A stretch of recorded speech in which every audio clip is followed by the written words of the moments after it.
Gather round, gather round, gather round. All right, let me post the link for the people on Twitter. Gonna do these boxing talks early. You know what I'm saying? Join in the conversation. Little fun conversation piece. Yeah,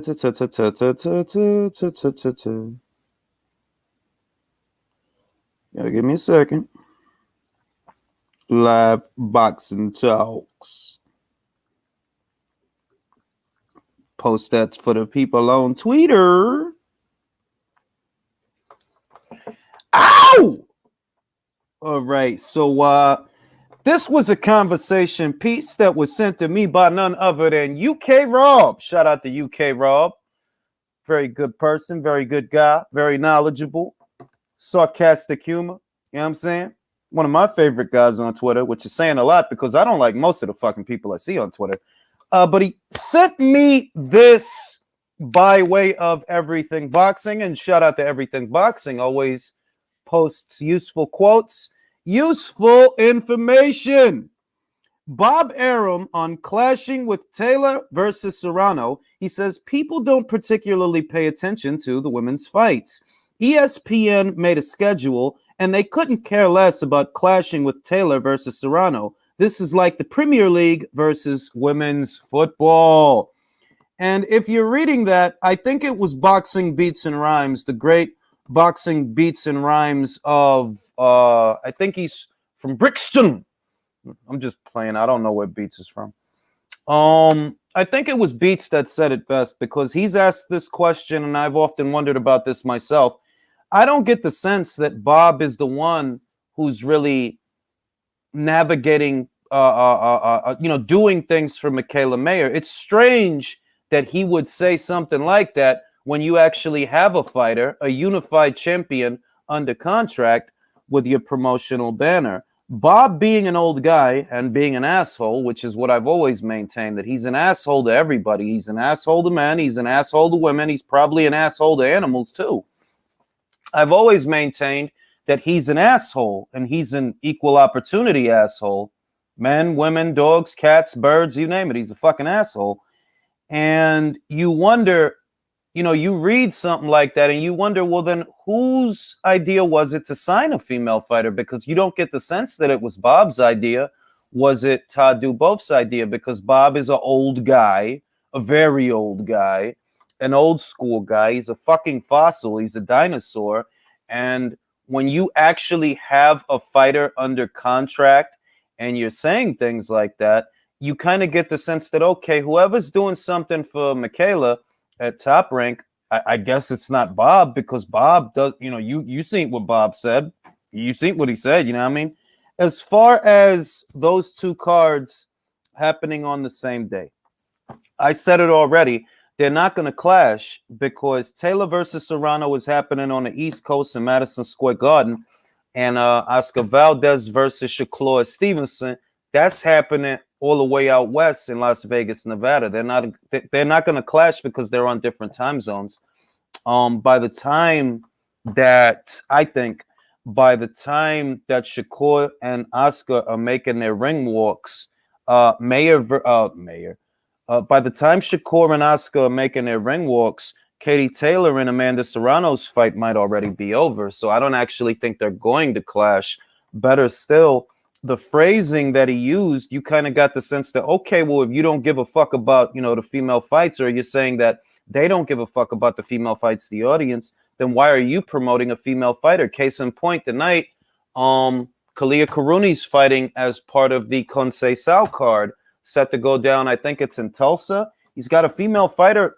He's got a female fight fighting, on the undercard of tonight's Top Rank ESPN card. And it's very brash for him to say that because, once again, if that's how you feel, or if that's how the powers that be feel, that shows that you don't really prioritize what female fighters you have's career. But you only have one female fighter, which is what I've always maintained, that it's not like Top Rank has a stable. They don't got a bunch of girls. They got one girl, you know what I mean? And that one girl been with them for years now. They haven't signed any other female fighters, where Matchroom might have started off with Katie and all of that. And I think they had Natasha Jonas very early on, where they might have started off with one. They got a whole thing now, man. They got a whole bunch of girls: Sandy Ryan, Jessica McCaskill, Katie Taylor, Ellie Scottney, Ebony Bridges, Sky Nicholson. There's a lot of fucking girls over there, man. You know what I'm saying? I'm trying to remember all of them, but I'm really fucking old, and it just is what it is, bro. Like, y'all gonna have to forgive me for that shit. If I don't remember a lot of shit, oh motherfucking well. But yeah, did I say Shannon Courtenay? All right, they got Ramla Ali and Shannon Courtenay, and Ramla's one of my favorites. Who else they got? They got a lot of broads over there, man. They got a lot of broads over there, and they didn't just stay with, okay, well, we just promote Katie Taylor fights the way that Showtime did with Clarissa, because that's not the way to go. You're not going to grow her profile or the sports profile just showing fights for one fighter. You have to build up her opposition. You have to build up a division as well. I've always maintained that that's where Showtime dropped the ball. You're showing Clarissa Shields fights, but you're not showing Raquel Miller fights. You're not showing Christina Hammer fights. Like, not just, oh, well, yeah, we had Christina fight once on a Shields undercard. Oh, and you think that because of that, suddenly her profile is going to be super duper big? No, when you invest, you got to go all in. You know what I mean? And you got to use your imagination. More imagination than a man who is 80 or 90 years old might have. You know what I mean? I was goody Concha, AJJJJ. Tyrion was good. Rider of the Storm was good. Isan was good. You know what I'm saying? One of these fucking days, man, I gotta go to the fucking UK, man. I love their boxing scene, man.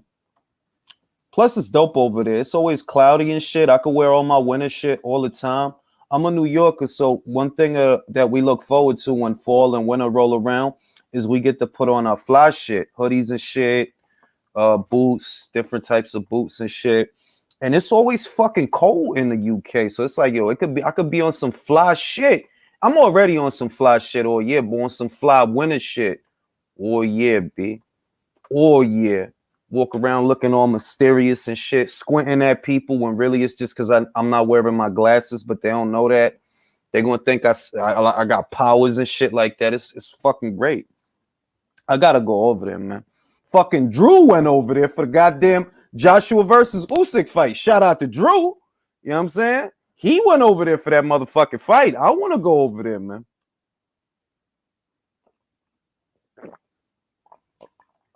Another reason I want to go over there is because Americans are stupid. Not saying they don't have stupid people in the UK. I'm sure they do. But not as many as you got around here, man. This is a fucking abattoir of morons. Man! But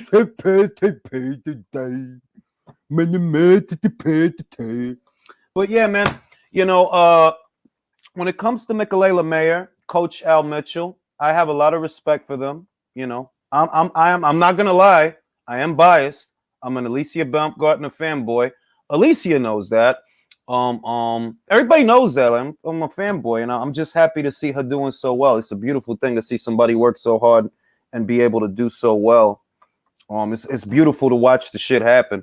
And my thing is that, Top Rank has a female boxer, a unified champion, and you wonder what the future holds for that unified champion when the face of that promotional company is so old-fashioned and not very creative. Because if your aim is to grow the profile of the sport and to get your own fighter more of a profile, you need an imagination. You need passion, perhaps more passion than an 80 or 90-year-old man might have. And therein lies a dilemma.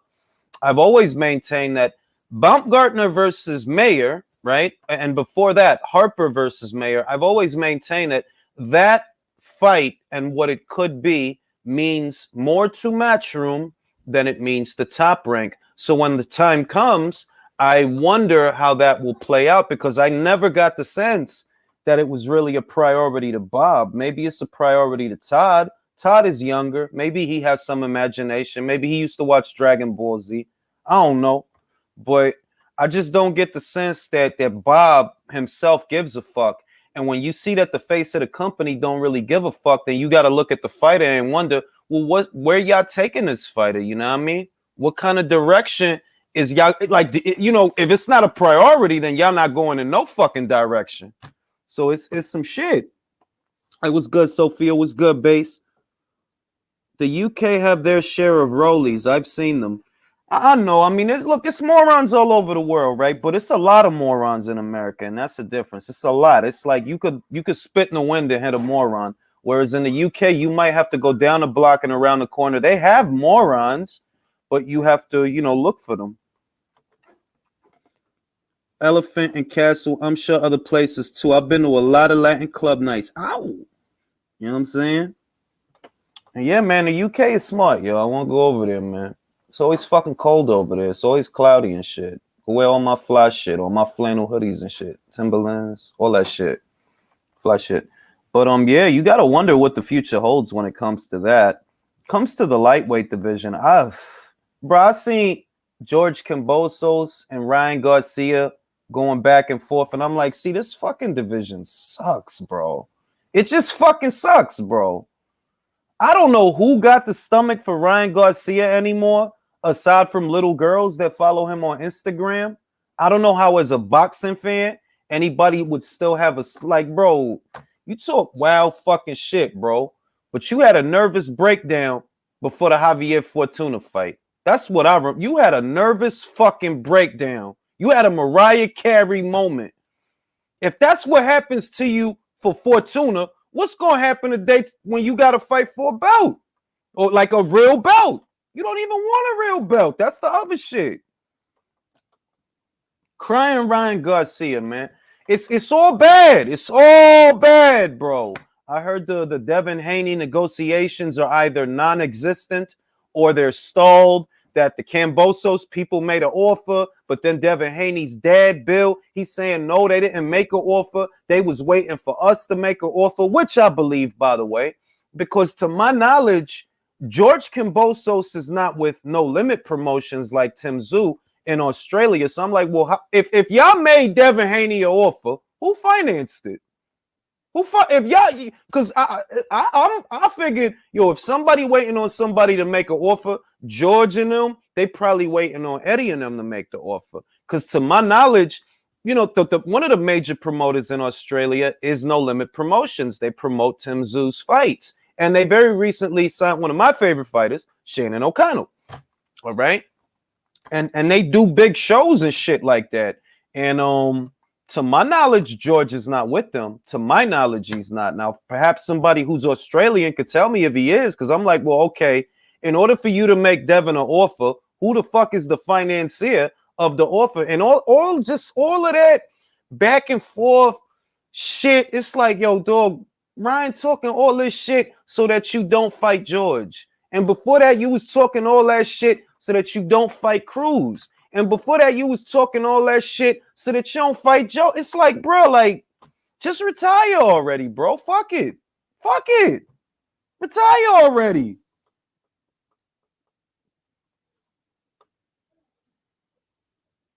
Yo, what caused the stall talks?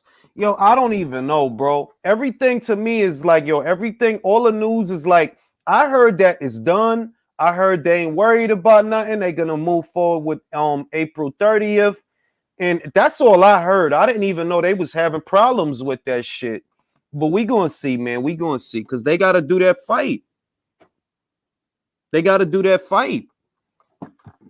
But yeah, just the Ryan Garcia shit. I'm like, yo, bro, this dude stay arguing with somebody.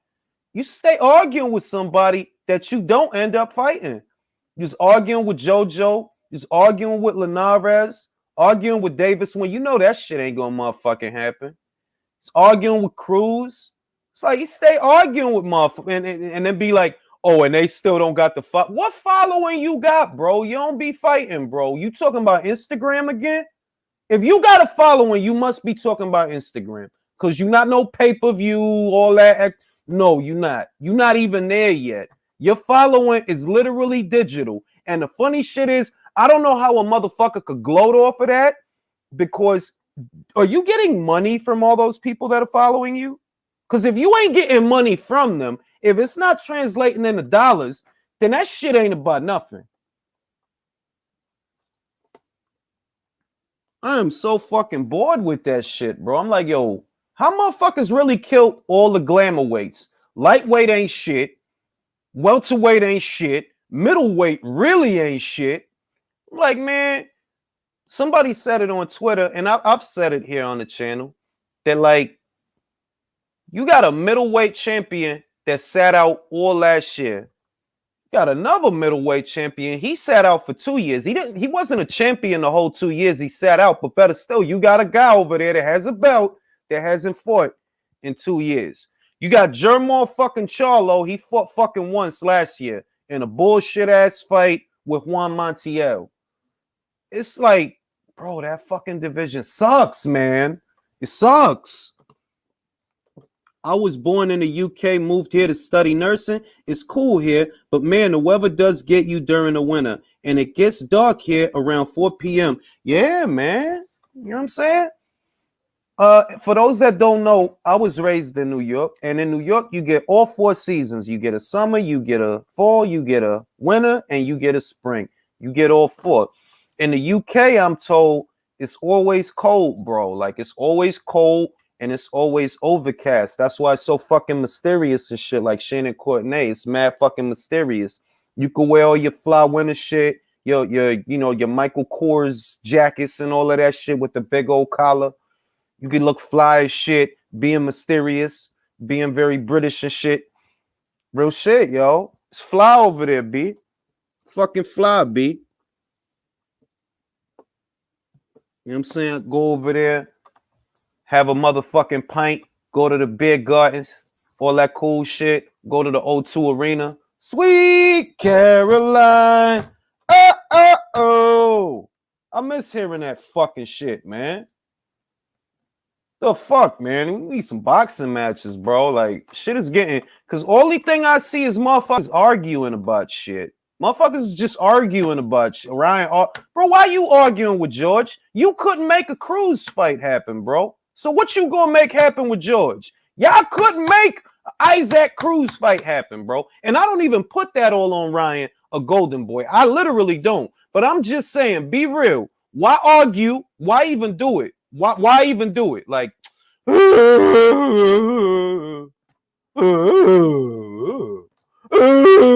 that bullshit. For what? It ain't about nothing. Y'all ain't about to fight. You know damn good and well your first fight back ain't gonna be George. All that bullshit.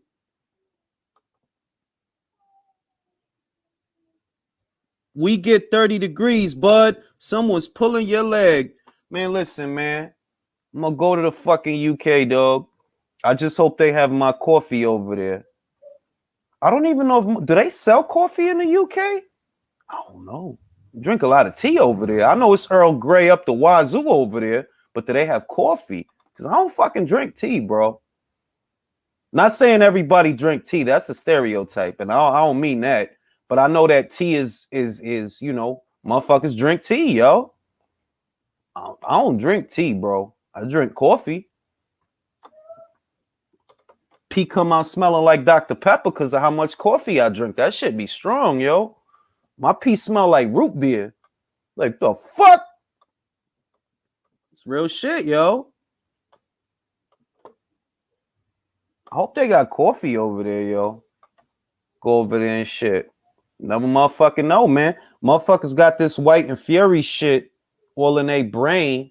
And it's like, look, man, it's cool. It's cool that Dillian Whyte got more bread because that's what he was after at the end of the day. And Tyson Fury's fans, they don't like hearing somebody say that, like, yo, for Dillian, it was beneficial. Why? He got more money. Y'all was not trying to get that man those $7.4 million. Y'all see what the fuck they offer him. They was not trying to give him more money. So for him, it was beneficial because he was able to get more money. There's a winner's bonus if he wins. Most people don't think he's going to win, but hey, like upsets never happen. You never know. It's boxing, bro. You never fucking know. So there's a winner's bonus there if he shocks the fucking world. You know what I mean? Like it's a better deal than the deal that they made him. And Fury fans, they really don't want to hear that shit. They don't want to hear that shit. That he ended up with a better situation than what the fuck y'all offered him. He did. They don't like that. They want to feel like they really oppressing him. And no, he's not getting no. Man, if you like Fury that much, just drive up to his house and suck his fucking dick, bro. Because a lot of y'all motherfuckers is dying on the hill over some bullshit. Yes, $7.4 million is more money than $5 million. Okay? The first deal that they made him, was there even a winner's bonus? No. There was no, oh yeah, you get an extra 4. You get an extra 4.1 if you win. No, that wasn't the first deal, bro. So yes, this is a better deal. It is a better deal. I know that hurts your feelings. I know you need to feel like he didn't get more money, but he did get more money. How the fuck do you want me to say it? Shit is stupid out here, B. It's always foggy in all the streets of Kabul like Jack the Ripper movie. I want to go there, Tone. Maybe you're getting a Donnybrook. I ain't going front. My accent is shit, B. My accent is shit. Like, I wouldn't even violate trying to do an English accent. Motherfuckers will probably beat my ass. Like, what a J-Side? Come here. I sound more Australian than any. Get in the Barbie. I can't do an accent. I can't do that. Like, I can't do just a regular old talking accent. Like how motherfuckers just regular talk. Because there's mad accents over there. A lot of people don't realize that. Motherfucker from London don't sound like a motherfucker from like Liverpool. They talk wild different. Motherfucker from Wales, they talk wild different. They got their own shit. Just like you got motherfuckers from Brooklyn and Harlem, and they got their own shit, their own accents. I can't even do that shit. I appreciate that 1 foot out the door. There are now more Julians than Juliuses here, bro. It's wild out here, yo. But I gotta go over there, man. I'm gonna go to Tesco Joe, go to his gym, probably get my ass beat, kicked out the gym. Who else? I'm gonna go over there, bro. One of these motherfucking days, bro. Motherfuckers like Julius is in the United Kingdom, son. He's in the United Kingdom, son. Fuck. It's real shit, yo. I was goody sporting icons. You know what I'm saying? Go to Tesco Joe, talk my shit. Like, yeah, Joe. He'll smack the shit out of me. Kick me out the gym. Let's get the fuck started. Like, y'all remember when they asked him if he was going to give John Ryder a rematch? Yo, he was mad as fuck. And it didn't even take long. He was mad as, like, what the fuck? Are you taking a piss? Are you taking a I was like, yo, why you getting so mad? Of course they gonna ask you that. It was a close fight. The fuck? How you gonna get mad at that? In a second, bro. In a second, Jay. But real shit, how the fuck he gonna get mad? Like, no, he not taking a piss. Yes, they fucking want to know if there's gonna be a rematch. What you expect him to ask? He got fucking furious off that fucking shit, yo. I laughed my ass off at that interview. I got a lot of thoughts, and I want to open up the panel to the chat. I want some parliamentary procedures, ladies and gentlemen. Let each other talk. Don't talk over each other, all right? Let each other talk. Because I wanna pick people's brains about the Fury shit, the White shit, the Warren shit, just all the shit that's out there. Get the different takes from everybody. Yeah, man. You know what the shit is, Base? I try to do that, and then as soon as I post the link, it be 10 motherfuckers backstage. So I want to get Sporting on here. I gotta get Sporting on here. I gotta get my man Sporting on here. You know what I'm saying? And we gonna have these boxing talks. You know what I'm saying? But I do want to go to the UK. I want to do that this year, man. I would have liked to have gone last year, but I want to go to the fucking UK, though. It's fucking cold. It's raining. Go wear on my fly shit. Be fly as shit. Walking on the cobbles. Fly as shit. Stand out like a sore thumb. Where's this asshole from? Get him out of here. Telling you, man.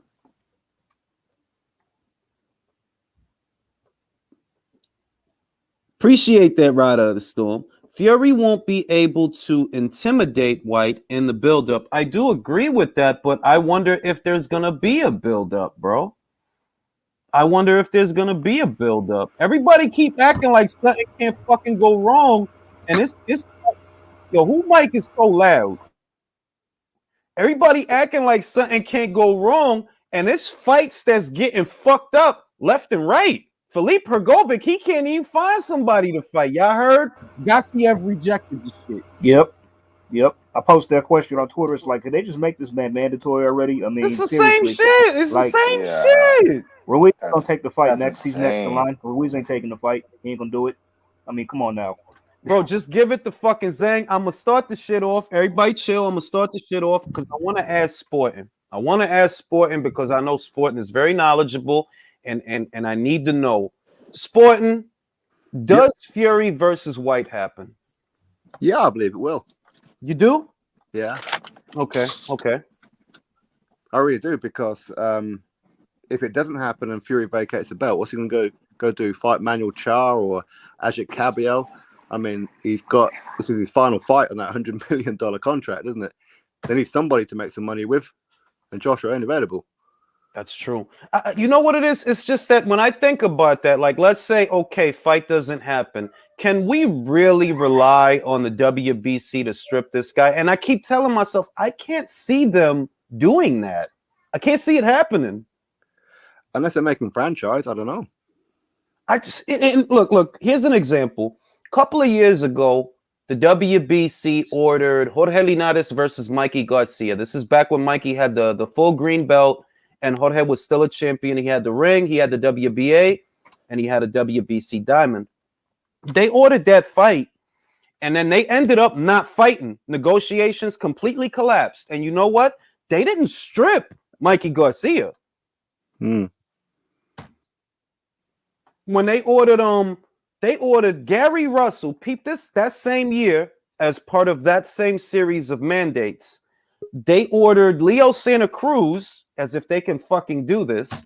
They ordered Leo Santa Cruz to fight Gary Russell. Rather, they ordered Gary Russell to fight Leo Santa Cruz. That there was literally an order. This was circa 2017, 2018. Nothing happened. No one fought, and no one got stripped. So when I think about Fury now, I'm like, yo, these cats, would they really strip him to give the belt to Dillian? No. Fuck out of here. They ain't doing Dillian no favors. They ain't been doing him no favors. Look at all this shit he got to go through. True. Do you think the arbitration will give Dillian more than the 20%? You know what the thing is? I have no insights into what's going on with the arbitration. I like no insights, no idea. But the way I think about it is things haven't exactly gone Dillian's way, have they? No. I wonder if Dillian wants to fight on Queensberry. I wonder. Did you watch that interview today with Frank Warren? It's like he's really trying to rim off Dillian, which is complete opposite to what I thought he would do. Oh, what? He's talking him up? Yeah. He's dangerous. This is the biggest fight in British heavyweight history, and Dillian's a real dangerous fighter. That's excellent. 2 months ago, he was saying that Joe Joyce and Daniel Dubois would batter him, but now, Sporting that now he's on the. I mean, let's just take everything at face value, right? Now he's on the hook for $41 million. He's got to sell the fight now. He can't run around saying, "Well, Dillian's just a piece of shit. Don't buy this fight because he's just a piece of shit."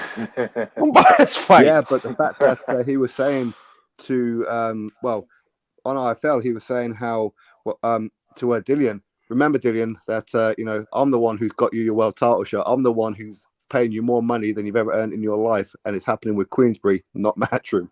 And he's right.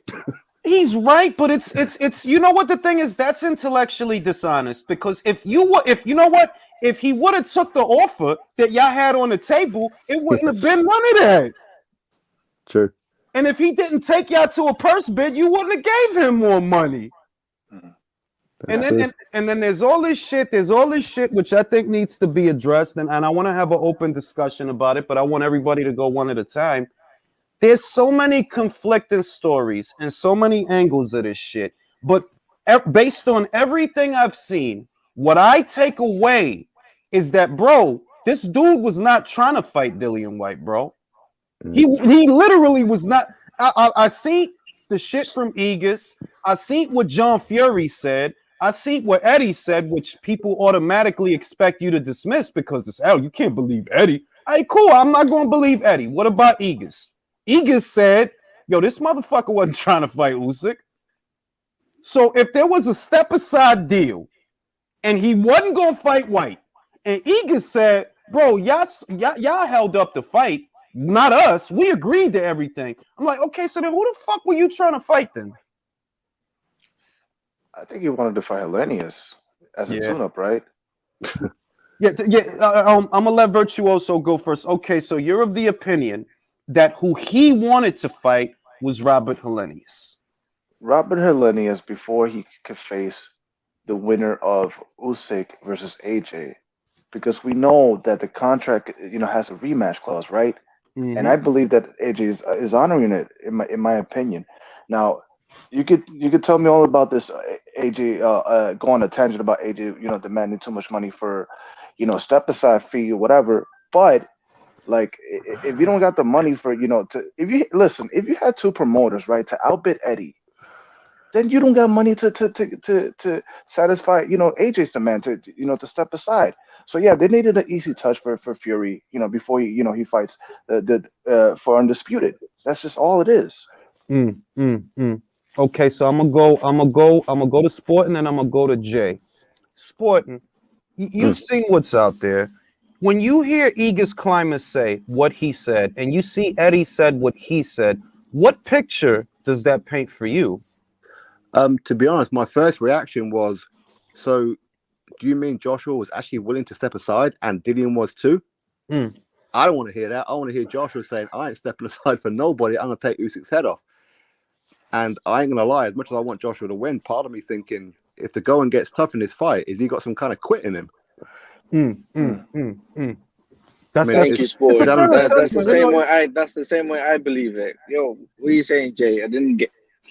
Sawab, let me go to Sawab. Sawab, you seen all the screenshots that I posted that that Aegis Climbers is saying that Fury fucked up the fight.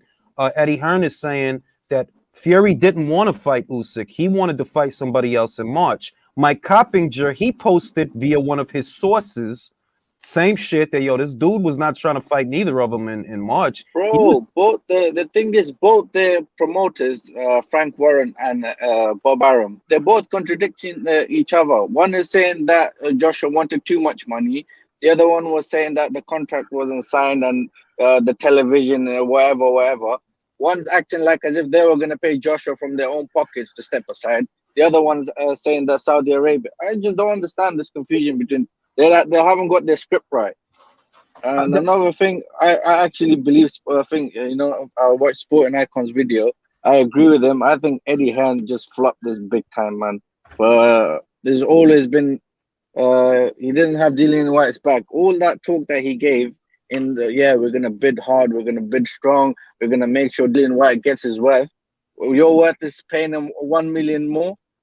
That's it. That's his worth. That's a very valid point. I can't lie about that. Jay, when you hear all this bullshit, what do you see? Can you hear me okay? What you guys think about my profile pic? Is it loud and clear? Y'all see it? That's very nice. Look at this, guys. Look at this. This is nice. Why ain't I? Oh, wait. Oh, it's because the shit. Let me get off the shit. Hold up. Let me get off the shit. Look at this shit. That's nice. Go, Daddy Ranger. That's nice. That's nice. So when you hear all this bullshit, what kind of mental image do you get?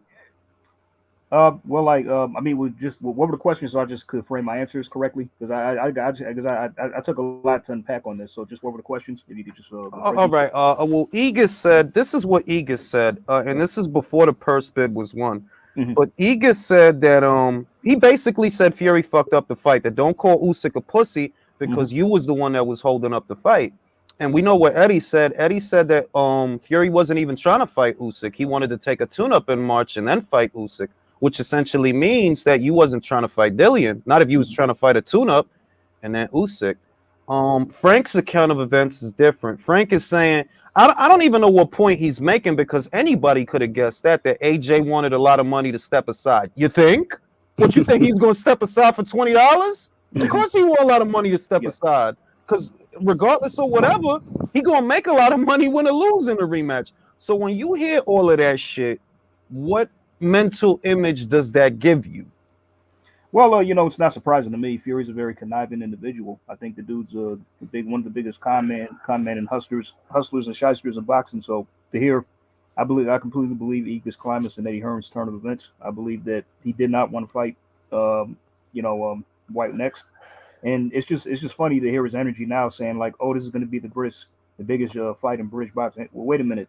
But look at all the hurdles that it just took for you to get the fight done in the first place. So I'm like, so yeah, I completely hold on. Let him finish. Sorry. No, you good. I mean, so it just completely, I believe it entirely. Like he wanted, because he skipped out in the Vlad rematch. He tried to run away from the Wilder third fight. So this just lines up with his history. You know what I mean? And honestly, Jules, I'm with you. It's like, I'm not going to pop bottles and do cartwheels yet till I see both of these dudes in the ring. Yeah, because I want the fight. At the end of the day, what I want. But Dylan's not going to pull out. I know Fury might, but Dylan won't. So hey, I'm at a point where anything can happen. Let me ask Mark, because Mark just joined. Mark, you see everything that's out there. Igis says Fury fucked up the fight. Eddie says Fury fucked up the fight. Frank says AJ fucked it all up because he wanted too much money. That's his version. I haven't heard what Bob said yet. I haven't seen the Bob interview. But when you see all this bullshit, just what image of the situation does it give you? That Igis and Eddie have a better relationship than Igis and Bob. Who do you believe? Oh, who do I believe?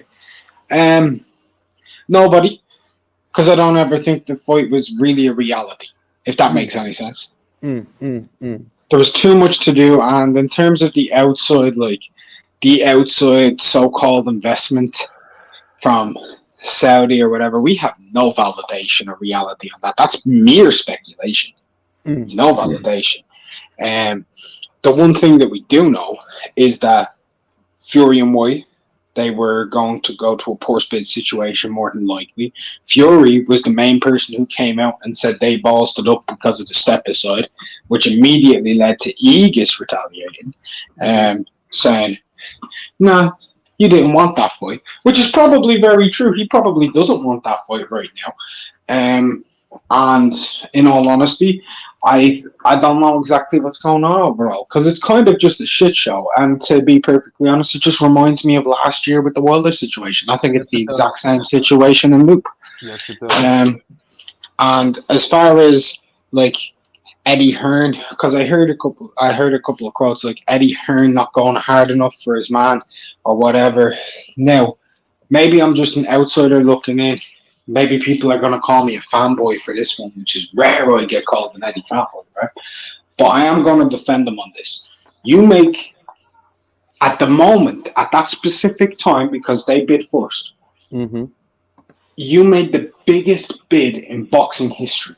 And that's apparently not going for your man. But they got outbid. Secondly, it's because people are saying you only value him at this amount.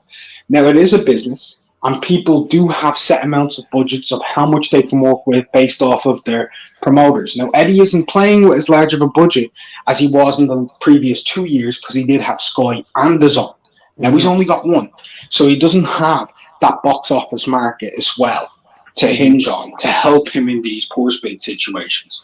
So, if we recall, Eddie did say he would like this fight to be valued at 30%.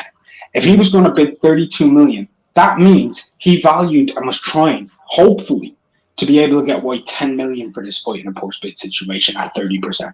That's why he was looking for it. That's what he actually values him at. That's what he was trying for. Let me add to your point, Mark, because and I think this is what is kind of getting trampled over and is getting glossed over, is that, okay, initially, forget Frank's winning bid, forget Eddie's winning bid. Look at how they priced the fight initially. It wasn't 32. It wasn't 32. 80-20. Right? It wasn't. It was like, I think the pot was 25, wasn't it? Wasn't the pot like 25 or 20, closer to that? We went. That's what Yeah, when Bob initially did the evaluation, the estimation would have been at $25 million. So we're talking a 7 million to a 16 million increase total on both sides. So I want to add that I expected that he would bid 33 or around 30. He bid 32. So I'm like, well, okay, that was what I expected. What I never expected, to be completely honest, is that Frank Warren and Bob Arum would touch dicks and generate 40. Well, you know, put in 41. I wasn't expecting them to win the bid. I wasn't. I really wasn't. But they touched dicks and they found the money, and well, they had the money or something happened. And there's all this talk of a deal, and I don't know how true any of it is because I've only seen it on Twitter. I haven't seen a link or a quote or anything that corroborates this. But that basically Tyson, this is the story or the rumor that Tyson's not getting no motherfucking 32 million, bro. He getting like 20. What it is he entered into an agreement before the purse bid because he doesn't want to go to Matchroom. That's what I keep seeing people saying, but I looked high and low for something that corroborates that. I didn't find anything, so I don't know where the fuck that's coming from. Me neither. I have no idea where. That's theorizing, right? Because a lot of work in social media, a lot of people will theorize and speculate rather than come at what's being actually either reported or confirmed. They will take what's been reported and speculate on it, and it's like Chinese whispers. Yeah. So I'm going to ask Mark the same question I asked Sporting. Mark, does this fight happen?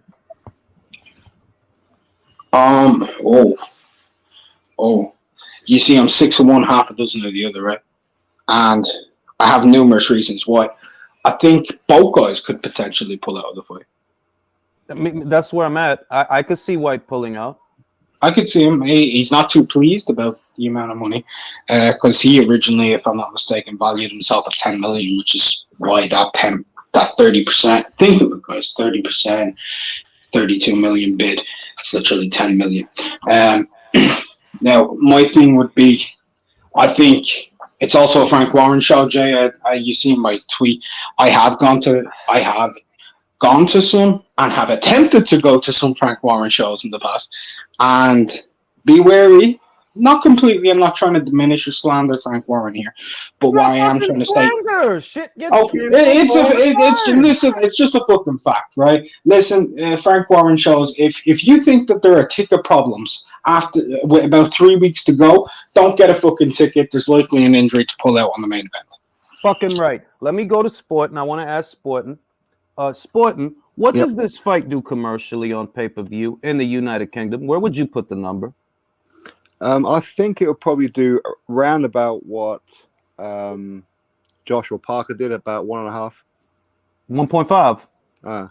I think so. But there again, depends. I'm hearing that BT Sport may up the price from the £25 up to about £35, which may decrease it a little bit as far as numbers are concerned. But would it hurt the revenue? I don't know.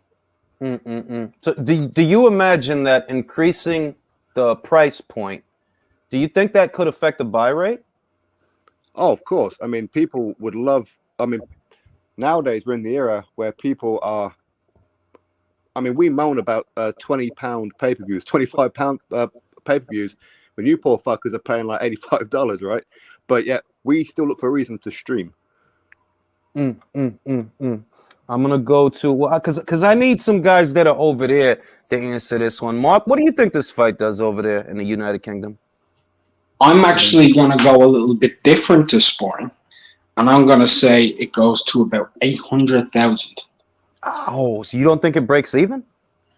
I don't, and not based off of that, unless there is like maybe international TV rights plus gate, it can break even, but on actual buy rate, I don't think it will. And my main thing is, one, BT Sport is not available for people in Ireland on Virgin or Air, so that completely cuts out the Irish market by like 7% of the TV rate. So the Irish market is hit massively with BT Sport being the pay-per-view head. 93% are available on Sky Box Office. So that's the first part I would say. The second part I would also say is, guess what? Only 65% of people with TV in England who are on the subscription-based network can actually get BT Sport. That's the other thing, whereas Sky is available to everybody. Yes, believe it or not, certain network providers don't pick it up, Sport. So, unless you're buying on your IP locked, by the way, if you're in Ireland, you're IP locked from being able to buy it online. So you can't buy it online either. If you're in Ireland, it's IP locked. So are you saying, Mark, are you saying that if you're in Ireland, are you saying that you can't buy this fight? Unless you're with Air Media. Wow. Is that on ESPN? Can you watch ESPN there? No, of course not. That's American. I mean, we don't. Yeah, because what ended up happening was Virgin and BT went into competition in Ireland, and so that kind of cut it out. And Virgin's the main provider now in Ireland. They overdid Sky, and because of that, it doesn't have BT now. Virgin have box office, Sky box office, but it's at a slightly premium rate, so it's gone up a little bit. But that's the main situation there. So you're really largely cut off in Ireland, and that does actually hurt Tyson Fury because a lot of his fan base are actually from here. I'm Irish. And I love everybody knows how much I remember 700 years ago when I made you. He is in fact Irish. That's true. So what happened? Sorry to interrupt. Just one question before you move on with this one. What happens if DAZN buy out BT Sport in the next 3 months? Well, if it's in the next 3 months, then that gives them 200 plus more countries and territories to show the fight, and I think that could raise the stakes considerably. I mean, that's a whole different ball game if that happens within the next 3 months. But that's the thing: is that about to happen in the next 3 months? I don't know. On time for that, because that's a short window when you think about it. April really isn't that far away, you know. Like, not really. We're just talking about maybe 13, 14 weeks.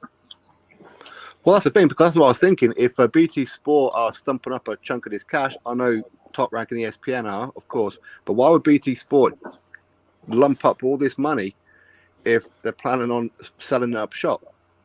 Why would they care? That's a fair point, but I think the way I look at it is, look, if anybody can go to Company House in the United Kingdom to see Frank's books, Queensberry's books. They don't got that kind of money, man. That money came from Top Rank and ESPN, and it's not a secret. It's not a secret now that it's a transatlantic pay-per-view. They're going to show that here as a pay-per-view. So to me, I feel like the bulk of that cash, or maybe a portion of it, came from our buddy Daniel. You know, some of it came from Daniel, some of it came from Bob. Because it's like, bro, Queensberry don't be putting on fights like that to play with that kind of pot. Like, bro. Y'all don't even show cards like that, bro. Fucking Sonny Edwards is fighting in Dubai. Y'all lost him. The biggest fight commercially on BT in the last 2 years, if I'm not mistaken, was which one was it? Yo, that's hard. It might have been Joyce Dubois. Oh no. Oh, that's a pay-per-view. No. I would say it was Yard versus Arthur, the rematch, because weren't there people there? Maybe just after lockdown, wasn't there a fight? Carl Frampton had a fight that did numbers. Carl Frampton had a fight on BT Sport that did numbers, didn't he, Sport? Carl Frampton? No, that was shown on. Oh, hang on. Yeah, you're right. It was against was it Herring? No, Tyler McCreary. Against McCreary. Remember when we were coming back out of COVID, Carl Frampton had the biggest numbers on that was going on post-COVID, because remember people were comparing BT and Sky at the time, and it was the Frampton fight, but remember he was the biggest name and that was the biggest argument point. Look, the main thing is this fight's going to be hurt because it's not going to have Sky News promoting it. It's not going to have BBC News promoting it or ITV News promoting it. It's not going to be megally promoted. A lot of people seem to forget the largest portion of the pay-per-views that have been sold predominantly have always been, over the last few years, have been on Sky, and Sky have gotten behind it. They're a massive market with Sky News because anybody with a fucking box has channel 408. But isn't it possible that in that territory that maybe it might become available by way of Sky? Isn't that possible? I have absolutely no idea. If it is, it'd be interesting to see them do a joint pay-per-view, Sky and BT, on this. Because you know how it is, Mark. Top Rank has an affiliation deal with Sky, and if you're saying that it's not available in Ireland by way of BT, but Sky is over there in Ireland, then maybe Sky will show. But the thing is, the fight is available in Ireland, but only on air. Only on air. Bob Arum did say that they was going to put it on Sky as well in the interview yesterday. So Bob also told me that Anthony Joshua and Tyson Fury were going to fight, and that Tyson Fury was going to be an undisputed champion like 3 fights ago, and that he wasn't going to give much money, and there wasn't going to be this, and Dillian was only going to get $5 million or take it or leave it. Bob says a lot of shit. He does say a lot of shit. I know, but he does have the deal with Sky for ESPN, so he does. He does. Wasn't it interesting that Ben Shalom was speaking for Dillian Whyte with Frank Warren and Bob Arum? Yes, it was. Yes, it is. That surprised me. That surprised me. And I don't know, Jules, what do you see the fight doing in the UK, or just what do you see the numbers? if it happens, and I'm being real with you, I'm gonna put it to you this way, right? Leading into this purse bid, I could not see Tyson Fury fighting for Matchroom. The visions and the dreams and the clouds, the soup, everything. He's not going to fight on Matchroom, bro. Just know that. He won't go there, right? And we see how it worked out, that he didn't end up going there. You know, he didn't. Fight staying on BT. So when I think about that and I think about this, what I see, I don't see them fighting. I don't see it. I don't know if it's because Dillian's going to pull out, or because Fury's going to pull out. You know, maybe he steps on a Lego. You know, I don't know. Maybe he hurts his ankle, but I don't see the fight. I don't see it. To be fair, stepping on Lego, that's good enough reason, because that shit hurts. I've done it myself. And it's happened to me. It happened to me when I was 40. I stepped on a Lego. I was out of work for three weeks. But no, on some real shit, honest to God, just being real, I don't see the fight. I don't feel the fight. I'm like, so if I say, okay, well, this is what I think it would do in the United Kingdom, honest to God, hand on heart, I think it does between 1.1 and 1.3. No. The thing is, we'll never find out, because BT and Sky don't ever release the numbers for some strange reason until like 2 years later. That's true. But if we see them bragging about how successful it was, you know what I mean? I think they're going to do that anyway. Frank's shoulder will be rolling 10 to the dozen, man. Listen, Frank. It doesn't do more than 750. You think Wow, 750. Wow. I mean, does it at least break even? Does it at least break even? No, wait. Base, explain that shit. Why doesn't it do more than 750? Okay, well, if we look at Tyson, he's not a guaranteed pay-per-view star over here. We've got no metrics to determine what he's actually going to do, right? Dillian normally does between 390 and maybe like 600, yeah? Let's say somewhere within that ballpark. He does pretty good numbers, but he's still more of a hardcore guy than an actual like casual attraction. Tyson Fury is not really that much of a casual attraction, and again, we can't claim those numbers. He hasn't been over it in God knows how long. People over here don't forget all the stuff that he said with, "Oh, I'll never fight over there again. They didn't love me." All these kind of things. They'll bring up all the old stuff, the drug stuff and all of that. All of that stuff will get brought up, and he's soured a lot of his relationships with things that he said previously. So I just think it's going to be a hardcore spectacle because we want to see it, but it's not the casual crossover, which normally is where you get the 1 mils, the 1.3s, the 1.5s. Even Joshua, remember, he didn't bust 1 mil with Pulev, and he's the biggest guy over here. And did 1 million with Usyk, and that was a major fight in the stadium. Don't forget, Fury did good numbers against Klitschko. Yeah, but bro, that was so long. Look at all the things he said after the Those Klitschko numbers weren't fight. great, by the way.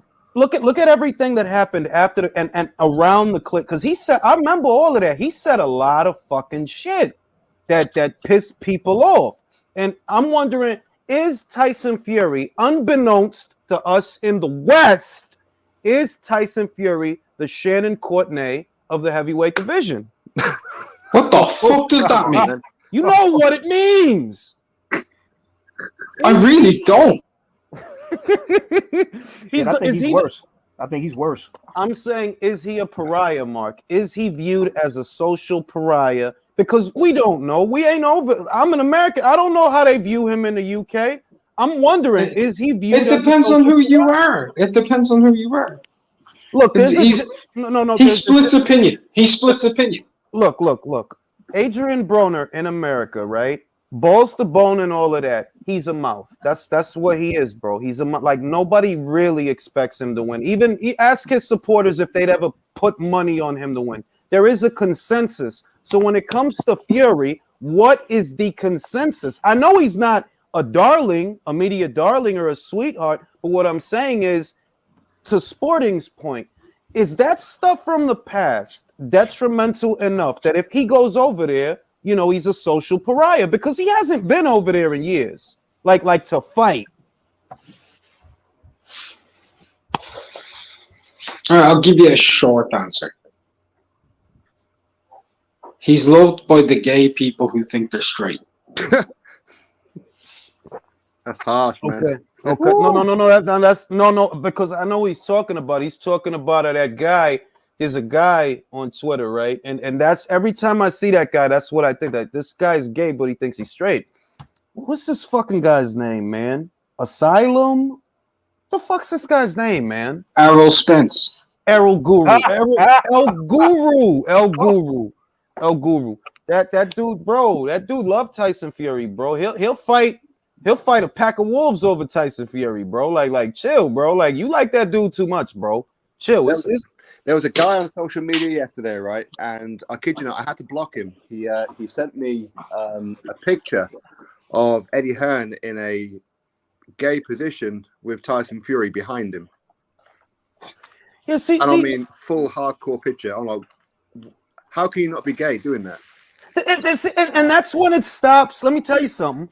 Ever since this purse bid Tyson Fury shit, everything has gotten very fucking weird, bro. Like, it's literally, it's weird. It's like, yo, we still talking boxing, or are you just on some other plane with some other shit? Because it's just a purse bid, bro. It's a purse bid. Okay, Frank is going to put on the fight. What makes you think I don't want to see Dillian Whyte fight Tyson Fury? I want the fight, bro. I want to see the fight.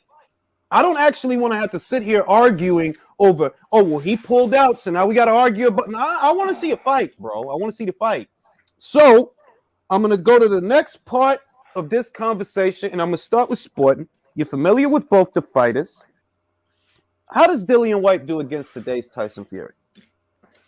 I actually made a video on this, but I didn't upload it because I knew the kind of reaction I was going to get, because I think only some real hardcore boxing fans who understand skills and fighters on the decline will understand it.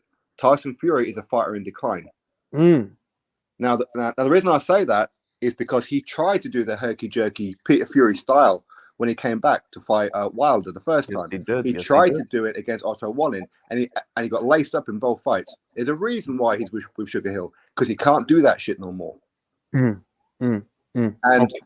And the come forward Tyson Fury now gives Dillian Whyte more opportunities than what it would be the Tyson Fury against Klitschko.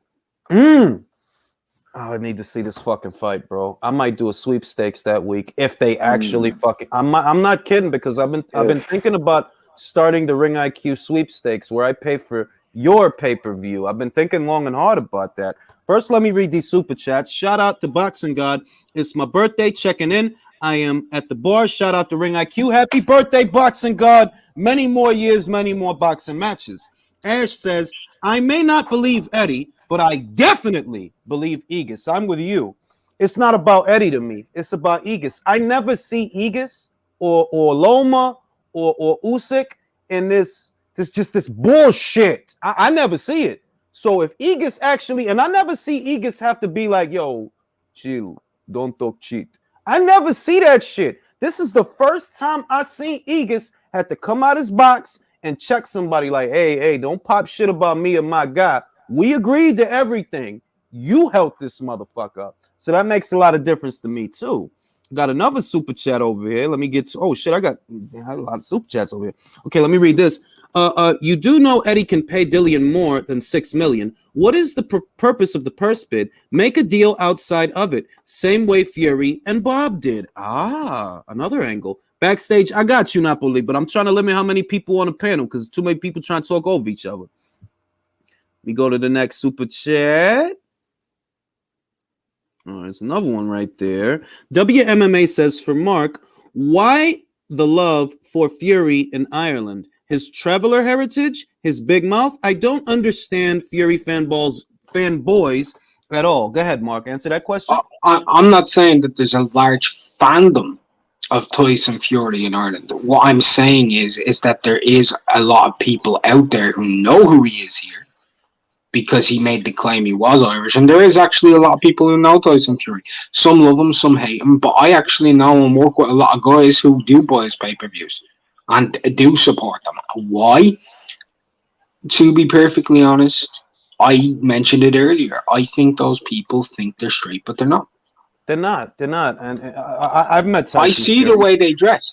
Terrible They took. breath. I'm just playing. No, listen to me, Julius. They took their shirts when they sit down. Is that because they're old or not fashion forward? Could that be it? I will give you the exact reason. Because they're preparing themselves beneath their pants. What? Wow. All right, I don't like where this is going, Mark. They're adjusting their penises for Tyson. Okay. I'm gonna read the super Do you chat. think Parker does too? Oh, he's gay. He's a fag. Sorry, Jay. Hey, this is a family show. Shout out to Marlon Mobley who says, Julius, I don't even listen to the radio anymore. Only boxing talks and the relay when I drive. You and the panel are doing excellent job. I appreciate you all. Thank you, Marlon. I appreciate that because we just shooting the shit the best way we can. And what I'm gonna say is I honestly believe, and maybe I'm off base. You guys know better than I do. But I feel like Tyson Fury, between Dillian and Tyson, if there actually is a fight, I do feel that in the UK, they can get this thing over $1 million. I don't think they can get it to 1.6. I'll say that. I don't believe that for a second.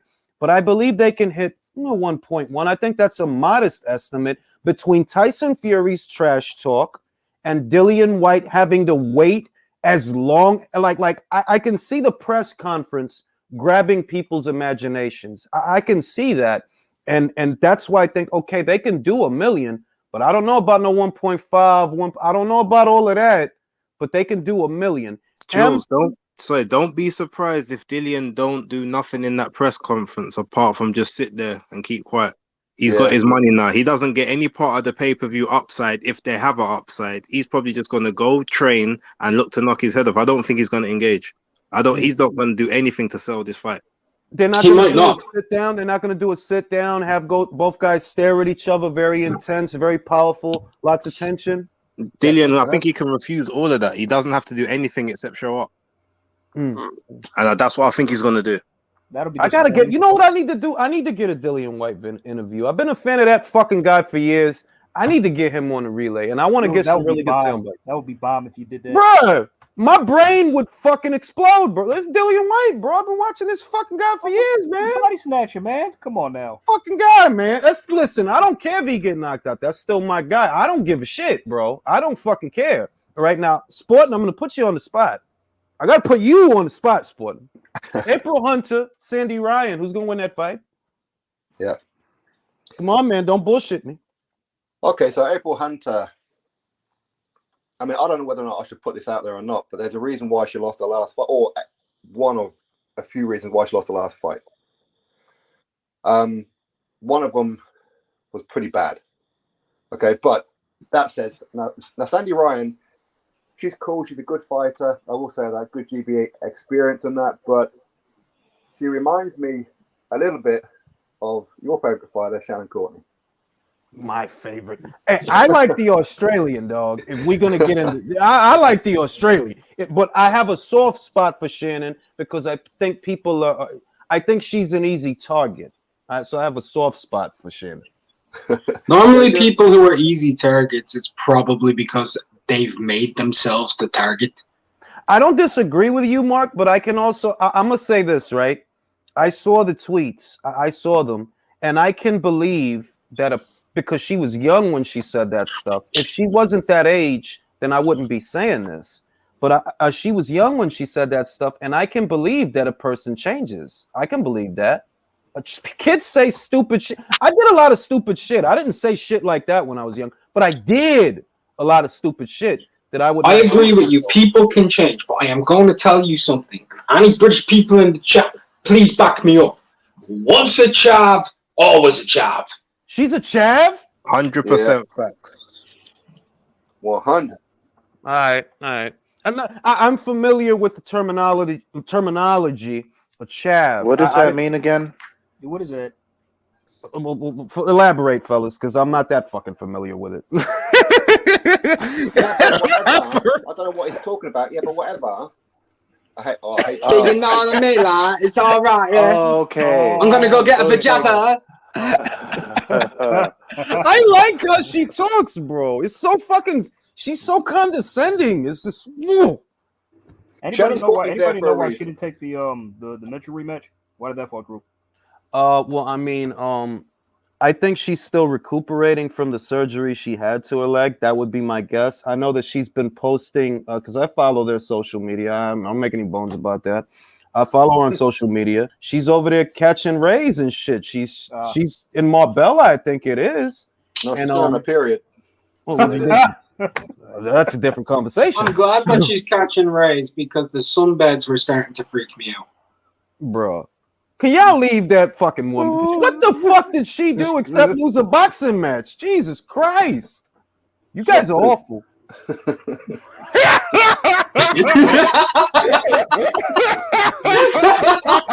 Yeah, you fucking fuck. Yo, you fucking guys are in terrible. under 10 fights. How do you lose 2 in under 10 fights? Come on, man. All right, I'm gonna tell. Look. No. I'm not. Look, we're not gonna do this because this is the truth. Marcellus Wilder gets shit for losing 2 fights in under 10 fights. She should get the same. Oh, look. I'm just gonna say this. Okay, this is just true. The truth. In under 10 fights, she's fought some decent fighters. I have to give her that much. Rachel Ball, good fighter. Ebony, good fighter. I've been saying that for a while, even though nobody wanted to believe me. But she's a good fighter. She's good. I'm not saying she's fucking Ali like Gareth Davies. I'm just saying she's good. And Jamie Mitchell, that was risky. I said going into the fight, hey, she could fucking lose this thing, you know. That's Jamie. She could lose this. Shannon could, so I'm gonna give her that much. But this is what I mean, is she's an easy target. Like everybody fucking goes right after her. Nobody likes this broad. So I got a soft spot. Like, hey, somebody has to be nice to the stupid kid in class. I'll be that guy. Like, hey, you're okay. Did you just call her the stupid kid in class? Yeah, that's it's the parallel. You know what? Yeah, I give him props for the Bridges fight. That was a good fight. It was a great fight, bro. That was so fucking funny. Come on, I'm just because somebody has to. Like, everybody can't pile on. Like, it's like, come on, like, shit. Well, didn't Shannon Courtney like the comment from Chris Shields aimed at you? Did she? She did. Oh shit! All right, well, I'm gonna tell you what, right? No, I don't know. I don't know. No, I was going. I'm gonna say that. Speaking of shitstorm, wait, Jay. Speaking of shitstorm, hey, yo, Spartan, when you gonna pay me up on that Josh Kelly thing, bro? Because you know he ain't ever gonna be. Oh, come on! Well, just when his career is finished. All right. right. Like let the guys. It's finished, bro. He hasn't even fought since Evanesian. Give the kid a break. Jesus Christ! Well, here's the thing. That was at welterweight specifically, man. Isn't he at 154 now? Well, did he move up? Right? Yeah, I'm hearing he's moving up, isn't he, Spartan? Yeah. He's moving up, isn't he? Maybe. He didn't have power at welterweight, so I don't know what the fuck he thinks is gonna happen. He can't make the fucking weight at 147. He's too big. He is too big for that weight. He always looked like he was too big for that. To me, he looked like he was too big for that weight, even early on. But he still got ragdolled. You don't understand, man. Since Brexit Ireland's been in a fucking pistol, I need those pounds, bro. Well, you give that kid. Go ahead, Sport. To be fair, in Josh Kelly's defense, I mean, if he does move up, I don't blame him because he got like Bud Crawford, Errol Spence Jr., and all these guys ducking him. That's true. He does. They don't want to. So, They I mean, don't what are want you to, bro. They won't park their car next to his, bro. And You're gonna have know to that, message bro. him, Spartan, to get you those peas, bro. Those guys don't want nothing to do with no Josh Kelly, bro. They got kids. You crazy? Leave Josh But yeah, alone, anyway, y'all. Come April on, man. Hunter gonna mess up Sandy Ryan. I'm telling you. I would like to get the chance to talk to April. I got the chance to talk to Sandy. Not a woman of many words, but a very fun fighter to watch. April, I've seen April's interviews. Lots of personality on her. I would like to get her take. I would like to know if she's going to have a rematch with Kirsty Babington. I was surprised when she lost. I ain't going to lie. I'll send her over to you. How was Sandy Ryan got so much personality on social media, but she can't talk for shit? I'll tell you why. I know people like that. One of my very close friends is like that, and it's because when you're on social media, you can type what you're thinking, right? But when to say something is something else. To say something like, "Bro, I don't want to talk." Like, I've been there to where I'd rather type it than say it. Like, I don't want to get into the whole fucking thing. Look, I know a lot of boxers like that. I'll give you a few right now. Gervonta Davis, Devin Haney, Ryan Garcia, and Teofimo Lopez. They're all actually really shit at trash talking when they're on the mic. That's not true. Well, tell me which one of them is good at trash talking. Teofimo's a good trash talker. A good trash talker aggravates the audience, and he aggravated me. He never aggravated you with the shit he was saying? Never. No, not really. Bullshit. I don't believe it. Bullshit. No, actually, the only person out of all of them that's actually aggravated me is Ryan. But it's not what he says. It's just looking at him. He's the type of person that when you look at him, you need to take a dump. He has a very punch. I'm gonna say this about Ryan, and I think this is from the heart. He has a very punchable face. He really does. Ryan agitates my belt. But when that Josh Taylor Teofimo Lopez stuff was going on, he wasn't irritating you with the shit he was saying. No, but if you want to give it to Teofimo, sure. Then look, Tank, Ryan, and Devin are shit. I got more followers than you. I'm not even joking. The best line that's been done in the lightweight division in the last 2 years was George Kambosos to Ryan Garcia this week. Yeah, honestly. George is a better trash talker than Ryan. He's a great trash talker. That dude can, because he pisses me off as well. But he can also make me happy at the same time. I don't know how the fuck he does it because I'm a dick. The state of the lightweight division when the best trash talker is George Kambosos. See, that kid's unbelievable. He's defying the odds. I like that he has those belts. I honestly do. I don't think Ryan's ever going to fight him for what it's worth. All this shit we're seeing on Twitter is just Twitter shit. He's not going to fight him. I think it won't be long before Ryan outgrows lightweight because hasn't it been a year since he fought? Yep, it has. That's not true. It's only been a few months. He's been fighting injuries. He's been fighting depression. He's been, fighting LA traffic too. Fighting LA traffic. Devin Haney. Let's go to the Devin Haney stuff. So basically, negotiations have hit a snag. I'm gonna just ask. I'm gonna start with Sportin, then I'm gonna go to Jay. Sportin, do you get the sense that Devin Haney's gonna actually fight George or no? Well, before I get that one, Ring, go to your bookies, put $100 on Georgia O'Connor becoming world champion soon. Yeah. Do that. I've seen her. And she plays the fucking guitar. She does, all kinds of fucking talent that girl has. She's amazing. Georgia, I'm very familiar with Georgia O'Connor. She's gonna campaign as what? A welter or a super welter? She's gonna flip between the two. She can beat those girls at 50. I'm just gonna say that I feel she can beat a lot of those girls at 54. Yes, she can. Special fighter. And she sings great too. Sings great. Back to Devin. Are we gonna get Devin versus George? No. I think George is going to fight Lomachenko because commercially in Australia, he's probably the bigger name, if we're being honest. Yeah, I agree with that. Devin Haney, great fighter. Well, no, is he a great fighter? I don't know. He's a good fighter. I don't know if he's a great fighter because we haven't really seen it yet. Yeah, we haven't. Well, I mean, we've seen him rocked. We've seen him underperform. honestly, I think if he goes and fights George Kambosos in Australia, it's a bad move for him because I don't see him knocking out George Kambosos, and George Kambosos has already got 3 of those judges, him 3 rounds up. Yeah, he's up on my card right now. Jay, are we gonna get Devin Haney versus George Kambosos? What does your gut tell you? My gut tells me no. No, he's gonna fight probably Loma next or somebody else. I don't know why. I'm annoyed that Ryan Garcia keeps opening his mouth. I just want to express that. It annoys me too. I mean, I just wish this guy would shut the fuck up and just disappear because I just see him going down as a wasted talent. I really do. Well, I mean, you know what the thing is? His talent. Can we say, because these guys are he's a wasted talent. He's fuck off, all right? No, he's fucking waste of time is what he is. He's a waste of time. Oh, he's at two. I mean, but just I honestly have. I mean, I see it's like honestly, I'm with Sporting. It's like it's a more riskier proposition if Devin goes to Australia to fight because like it could be another Jeff Horn. Honestly, like I see a fight like that going the distance, and it could be another Jeff Horn type situation. Like when Pacquiao went out there to fight him. And I think Loma is a more that's a more doable option. And Loma he doesn't give a shit about what he's paid. He's a rogue who'll go anywhere to fight. You know what I mean? And that's probably what's stalling these talks. You see the super. I'm Devontae Davis. Mao. You need to stop doing the fucking. You need to stop doing the fucking beanie fucking cable hat. By the way, I'm working on my PBC. I'm working on my PBC Ranger pictures. That's just the first. I'm working on Air Ranger, Keith Ranger, Tank Ranger. I'm doing. You'll be seeing those soon. So.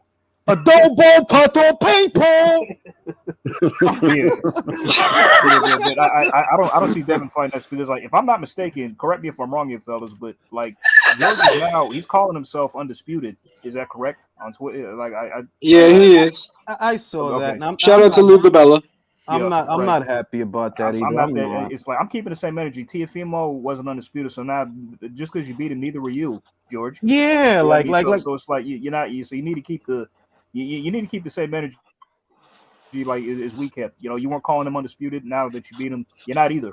Exactly. So you need to fight Devin for that to happen. But so Mark, are we gonna? Go ahead. That's my take. Mark, are we gonna see Devin Haney versus George Kambosos? Do you feel like that fight materializes or no? My mind keeps telling me no. And that's it. I'll be honest, like very, very honest about it. I'm actually not sure because he could take the Loma fight, but he might actually look at Loma as the riskier fight.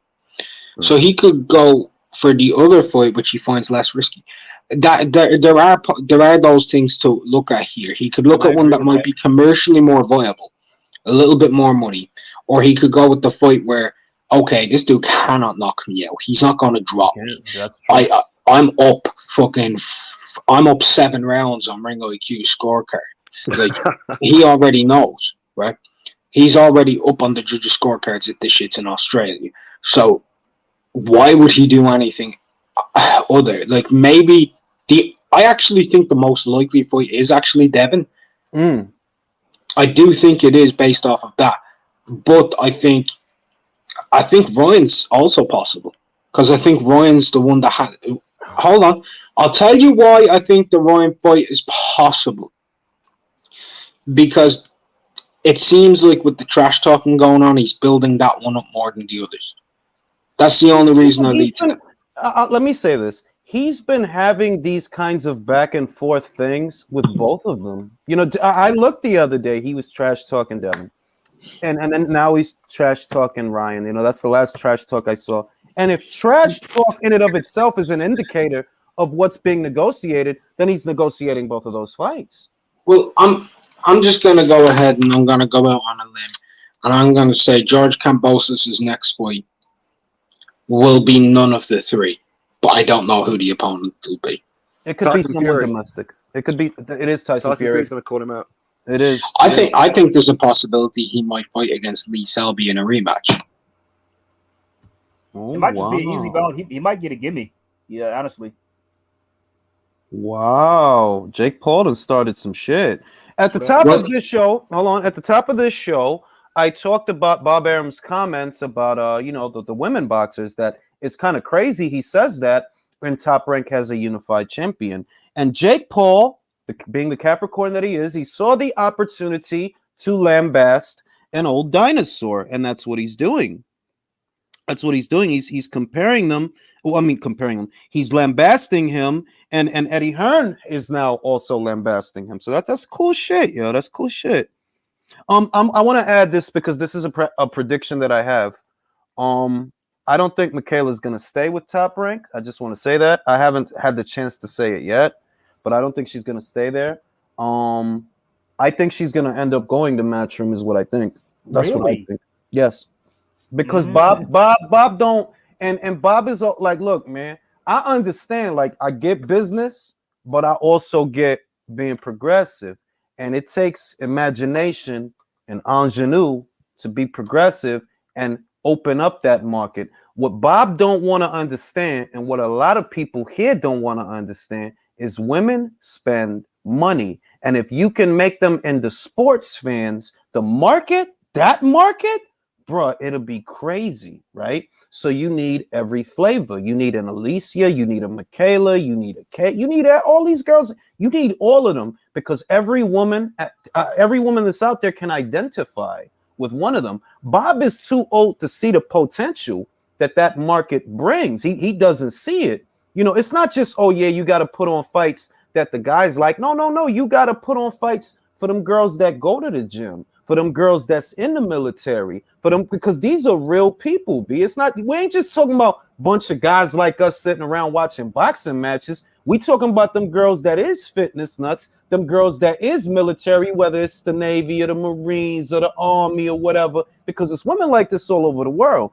And if you can tap into that market, the amount of money that you can make is insane. Insane. By the way, quick question about Alicia, right quick. Do you think that she will fight Himi Choi this year in the unification? Yes, I absolutely 100% I believe that fight happens this year. I think she should do that first, then the target Mikaela. It's just a question of what order, and my psychic powers, Insights watch this, tell me that it'll be a mandatory next, and then Choi afterwards. That's my also could you use your Capricorn powers of crystal ball right quick? Okay, so let's say she unifies with Choi, right? Then she becomes a unified champion. Now, let's say if Mikaela's still with Top Rank at that time, do they do a cross promotion, or does the fight go to a purse bid? Top Rank will send her. Top Rank will not. This is why I said this, that I don't believe that Top Rank will back Mikaela in that situation, because Top Rank is not trying to grow the market, or grow, like, they're not really trying to grow her profile, grow the market. They don't, like, they're dinosaurs over there, bro. It's just old guys over there that they can't see it. You know what I mean? But Bob said in an interview today, I don't know if you saw it. He was saying, like, I caught it was an interview on Twitter where he was saying, like, how he was talking about the Serrano Taylor fight was on the same day as Oscar Valdez. He was saying, I talked about that already. And the basic thing is he don't go on Instagram. So he don't realize how many girls is fit girls going to the gym, taking boxing classes, even if they're not boxers themselves. How many girls is taking Muay Thai? There's women like this all over the world, women in the military. That in other words, there are women athletes, whether he wants to acknowledge that or not. Not all these women are at home baking apple pies. So if you can get it to where there are faces, there are stories, there are people they identify with, if you can show them this and you can click with them, you can make a lot of fucking money. But he's too old to see that. And of course he is. He's fucking 80. He don't see it. You know what I mean? And that, to me, I don't know whose idea it was to sign Mikaela. I get the sense that it wasn't his.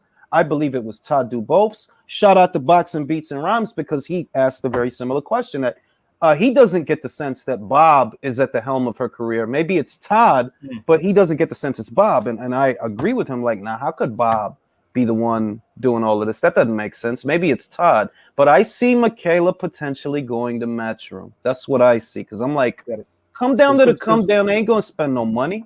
Exactly. After that interview, I saw this. Like, he's saying this about the, he's showing, no, nobody's going to watch it on the show. I'm like, well, why did you sign Mikaela Mayer then? Doesn't make sense. Like, and I don't think it was his idea.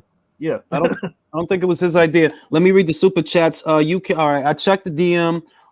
Daniel Egan says finally caught alive. Shout out to the panel. Shout out to Australia, one of the deadliest fucking places in the world. Shakur saying Valdez ain't signed the contract yet. Oh shit. Oh yeah, I heard about that too. Oh shit. Let's hope we get the fight, bro. Boxing is a cruel mistress sometimes. Just give us one good fight in the spring. That's all we ask. Well, I don't get me. I'm tired. You know what this shit is? We spend too much time on the peacocks and shit. Give me a good old Teixeira versus Kurbanov, which is rescheduled for March. I'm cool, bro. I'm cool, and that's why I like watching the fighters come up and come through, because that's before they turn into all of that. Which is another reason why I have appreciation for the UK scene, the domestic scene, because you actually get fights like Felix Cash and Denzel Bentley. You get Joe Joyce versus Daniel Dubois. This is all before they fight for titles. Whereas in America, yo, we don't get shit, bro. Like, motherfucker be 27-0, ain't fought shit yet. You know what I mean? Like, is Taylor Serrano as big as what Eddie Hearn's saying it is? I'll tell you the truth. I don't feel it. No. I'll tell you the truth.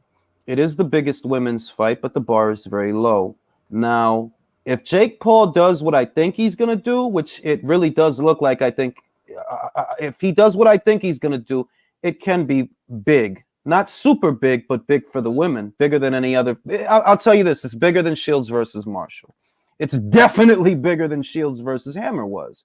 And he can use his social media following and influence to get people to show up, not even necessarily for the fight, but for him. And that can kind of change things. You know what I mean? Also, he can do with this, which is what he's doing to Bob right now, what he does to Dana. And that can also bring more attention to it. It's like, it's big for the women, but we know that the bar is very low when it comes to that. It doesn't have to, it doesn't take much for it to be the biggest fight in women's boxing. What is the biggest fight so far, do you think? Honest to God, the truth is that when people talk about the biggest fight in women's boxing, it's not even them. 10,000 people showed up to see Cecilia Brækhus versus Sophie Ann Mathies. Most people here won't tell you that because they don't keep up with fights that happen in Norway. Regina Halmich in Germany many years ago was making millions off of fights. Once again, most people won't tell you that because they don't know that. So when we talk about, okay, what was the biggest women's fight, that takes some research because, believe it or not, there have been one or two ladies out there that made a lot of money. Layla Ali made money. And Jackie Fraser. Yeah. Layla Ali made money. And Wolf, not so much. You know what I mean? But there have been ladies out there that, yeah, they got some decent money. Regina Halmich got good money. Layla Ali got good money. Cecilia Brækhus was on pay-per-view in Norway more than once. Sold 10,000 tickets. More than once, where, you know, in America, if you ask, oh, this is shit. No, it's not. I'm not knocking her, but no, it's not her. She has not played it to 10,000 people. That's just the truth. How did that Christy Martin versus Layla Ali do? Because that's a Don King one, wasn't it? That was a pay-per-view. I can't remember what it did. I know it was a pay-per-view. I believe it was the first pay-per-view involving women. I believe it was the first. But I don't know what it did. I just know Layla did make money for what it's worth. It's just that Layla was making money, and who else? But wasn't it Layla Ali versus Jackie Fraser that was the biggest commercial female fight? I don't know if it was the biggest. That's the thing. I know it was a big commercial fight because that was Joe Frazier's daughter and all of that, and that just that tired angle. Tried to hype that up like it's Ali Frazier 4, right? Yeah, and Jackie wasn't Joe. You know what I mean? Like, it's not even. Jackie wasn't. I think she had like 6 fights, 6, 7 fights around that time. Like Joe's kids, God bless all of them. They wasn't Joe. We know Marvis Frazier wasn't Joe. You know what I mean? So he also had another son, Joe Frazier Jr. He wasn't really nothing to write on. Sorry, either. But I mean, I ain't trying to knock nobody. You know what I mean? But yeah, they chose that angle that the rivalry again, and Jackie wasn't Joe, bro. Jackie wasn't Joe. Like Layla, and I always wondered about Layla. I don't mean anything by it, but I always wondered, how good was she really when there was no one around to fight? There was nobody at those weights to fight. You know what I mean? Like, there was nobody good. Like, it's different now because these girls are coming out of the Olympics, are coming out of the amateurs. Some of them have been professionals for a very long time. So there's actually a lineage and a pedigree and all those different things. Whereas before, when Layla was around, you know, who was fighting? Who was around aside from Man Wolf? You know, it's like you. Speaking of which, does Alicia have an amateur background? You know, Not as deep as Michaela's. You know, Okay. like I she mean, doesn't have. I know Mikaela was an Olympian and all that, but you know. Yeah. Like Alicia wasn't an Olympian. She doesn't have that. She doesn't have that. You know, what I mean, like she don't come from that. But it's just different now because and you can see it in the way that they fight. Like you look at a fight from back then, you look at a fight now. It's you can see it in the way they fight. But as far as how big this is, it is the biggest fight in women's boxing. But once again, the bar is low. You know, and I don't need potential other fight out there that could. Oh yeah, in that one. Oh yeah. I know one for sure. Y'all want to hear it? Baumgartner versus Mayer here in America. And the reason I say this, and I'm not comfortable with it, but I know that it's the truth. There are undertones in that fight. There are undertones, like even though it doesn't necessarily relate to the fighters themselves and their beef and their character and who they are as people will still play at those angles. Oh yeah. And I'm not gonna, you know, I don't want to say it, but people will play at those angles. They will, and that will help sell a fight. Couple that with, let's be honest, and I have no reason to beat around the bush. They're both decent looking girls. They both look very nice and all that stuff. And people want to watch shit like that kind of shit. You know, that people like that shit. But once again, you need to have imagination. You need to get behind it. And a 90-year-old man has no imagination. Like you don't know what to do with it. You don't know who to show this to. You don't know where to take it to where it would take on a life of its own. You don't understand. You know, Bob don't know that. Isn't that Karuni, whatever her name is, that Pink Tyson girl? She's fighting today, isn't she? Oh yeah, I wanted. I've got nothing against Kalia Karuni, man. But you know, she irritates me, man. I don't want to say nothing. I wish her all the best because I'm a Capricorn and I'm very, very fucking old and I like being nice to people. It gives me a lot of points with the universe, which is why I have such good luck. Sorry to cut you off, Jules, but so Wabs at the back if you want to let him on. Just all right, but Shea, you know, it as far as it being, or at least for this era, yeah, it would be this era's biggest women's fight. But in the greater scheme of things, like I said, you had fighters in the past that were making, you know, a million at least, like Regina Halmich. So you really have to wonder if it is of all times. No, of this era, definitely. But I firmly believe, especially if Matchroom's at the helm of it, I firmly believe Mayer versus Baumgartner can be bigger, much bigger than this because of the undertones. And because, right, and I'm not knocking nobody, I'm just being real. They're both very pretty broads, and there's many ways to use that to sell the fight, not just the boxing, everything, because that's, you know, it's like a boxing match. You use what you got. You use everything you got, right? Right. When you try to sell a fight, you have to use everything you have. That is included. The aesthetic, that is included. That's how they sold Oscar before anybody claims it's, you know, sexist. Hey, that's how they sold Oscar over here, B. The broads loved Oscar, right? They fucking loved that guy. They bought his album. I didn't, but they did. My sisters bought that shit. And that was all because he looked like a soap opera star, bro. They didn't give a shit about boxing. Not my sister. They didn't give a shit about no fucking boxing. But Jules, for me, that fight's already sold because, like, if they were to announce Baumgartner versus Bear for like 75, 80, I'm paying. I'm buying. Yeah, I'd buy it. But the thing is also you have to know. All right, now is not the time for pay-per-views, for example. Now is not the time to bill a women. It's not. You know, it's not.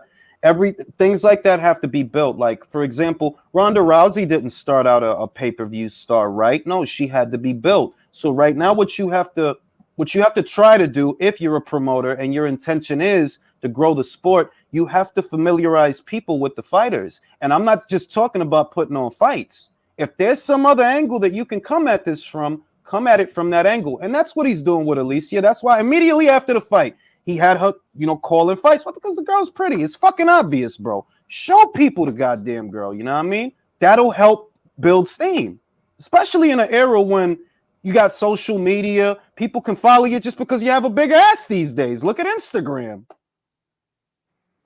She got a big ass. She'll have more followers than a goddamn pope. I'll tell you what, that punch that landed on Terry Harper was frightening, man. Yeah, it was. I've been watching Terry for years, bro. I felt like a scared dad. Yeah. I ain't even playing. Like I ain't even joking. Like when she got hit, I felt that shit. Like I ain't going. But I was also happy at the same time for Alicia. So it was hard, B. It was hard. Sorry for interrupting you. What's up, sporting icons? All right, buddy. I've been watching you for a while. Have you spoken to Dillian Whyte or any update, or what's his thoughts on it? Because he hasn't tweeted, mentioned anything about the purse. Yeah, he sent me a voicemail last night. Yeah, he's not doing any kind of media or anything while everything's still in arbitration. He wants all that solved before he speaks to anybody, which is kind of what's making me think when Frank Warren said that there's a press conference next week, what's Dillian going to do? That was my question. That's what I was going to ask. He's not going to turn up. No one's going to be from Dillian Whyte's side over there, or I have no idea.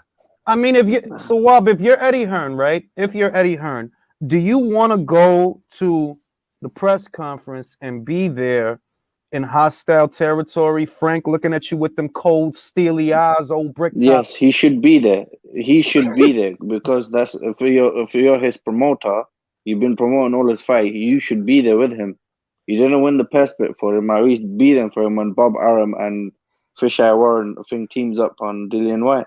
I'll say this, Sawab. It'll be insightful if he's not there because I would go just because this is what I mean. If that's my man, if it ain't just business, like, yo, I got you, bro. You ain't by yourself with these motherfuckers. I got you. I will go. I just watched Bob Arum's interview. I just sorry to butt in. I watched Bob Arum's interview on IFL. He was saying that he didn't speak to Eddie Hearn. He spoke to what's that person's name from Boxer? Ben Shalom. Yeah, Ben Shalom was involved. And how is that possible? I think is he gonna go to Sky? Is he gonna try to deal with Sky? Maybe. Oh well, I think Bob is gonna use Sky.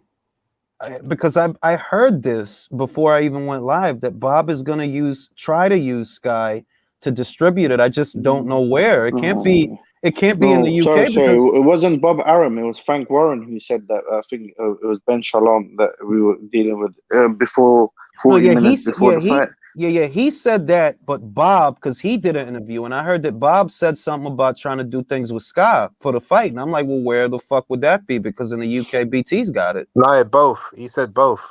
He said they'll both do it. Wow, that'd be interesting. But I mean, either way, I don't think Eddie Hearn will be there. I think Bob Arum and Frank Warren will do a PBC with him with Canelo and Plant, which is the wrong thing to do, but either way, I don't think that Eddie Hearn will big it up anyway. That's fucked up. Man. They gonna leave my man out there like that. Is always second to Joshua, isn't it? Always second to Joshua.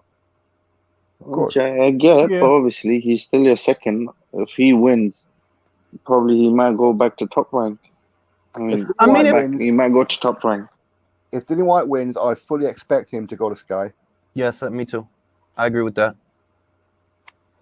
He'll get more leverage. But he still has to deal with, if he wins against Fury, he would have to deal with Eddie Hearn anyway for the undisputed fight. Scott, listen, wait. Look, think about it this way. If Whyte were to pull this shocking upset, right, because that's what it would be, people would look at it as a monumental upset. He can get a lot of fucking money from Sky. He really can. And we don't get undisputed if that happens. I will warn you of that. If he were to go to Sky, forget undisputed. It won't happen. Hey, fellas, what if he wins and he chucks the belt afterwards? I mean, come on. He's not Riddick Bowe. That's not going to happen again. He ain't going to do that, man. After chasing him for so long, I think he would do the undisputed, and then he might chuck in the belt. I'm saying it'd be funny. Just, this fucking be over for years. Forget y'all. I think that a lot of things would come out if Dillian Whyte won that fight, because to Sawab's point, which, you know, it's just the way it is. It's the nature of the beast. That he's been second fiddle to Anthony Joshua in Eddie Hearn's eyes for obvious reasons. And Eddie has his like, yo, this dude makes a lot of money, bro. What the fuck do you want me to do? You know, like, it's a common sense thing. But from where Dillian is sitting, I could see like, yeah, he'll go to Sky, bro. He'll go to Sky. He'll go to Well, Sky, and well, he's gonna talk a lot of shit. Well, look at it this way. Dillian Whyte is not signed to the zone. Alan Babbage is not signed to the zone. Fabio Wardley is not signed to the zone. No. Chris Congo is signed to Sky Sports. So think Dillian of Whyte manages them. Yep, he could take that stable, them guys. He could take them over there, and he could make money more than one way, bro. And if he were to win, I wonder, is there a rematch clause in this thing? No. Wow, that's awesome. That's awesome. Is Eddie One Hearn shot, slacking lately? one opportunity. In these last two years, is he slacking? Has he lost the fire? I don't think he lost the fire. Dillian Whyte's situation was always unique. He's not a matchroom fighter, so we can't keep looking at it as if it's the same situation with Anthony Joshua. You know what I mean? Like, it is different with Dillian. Like, yo. Yeah, I was gonna say this. Look, if Dillian Whyte was really a matchroom fighter, yeah, Eddie Hearn would fight big for that bid. He would fight harder for that. Outbid. I just don't see the loyalty there as compared to Anthony Joshua and Eddie Hearn. I disagree.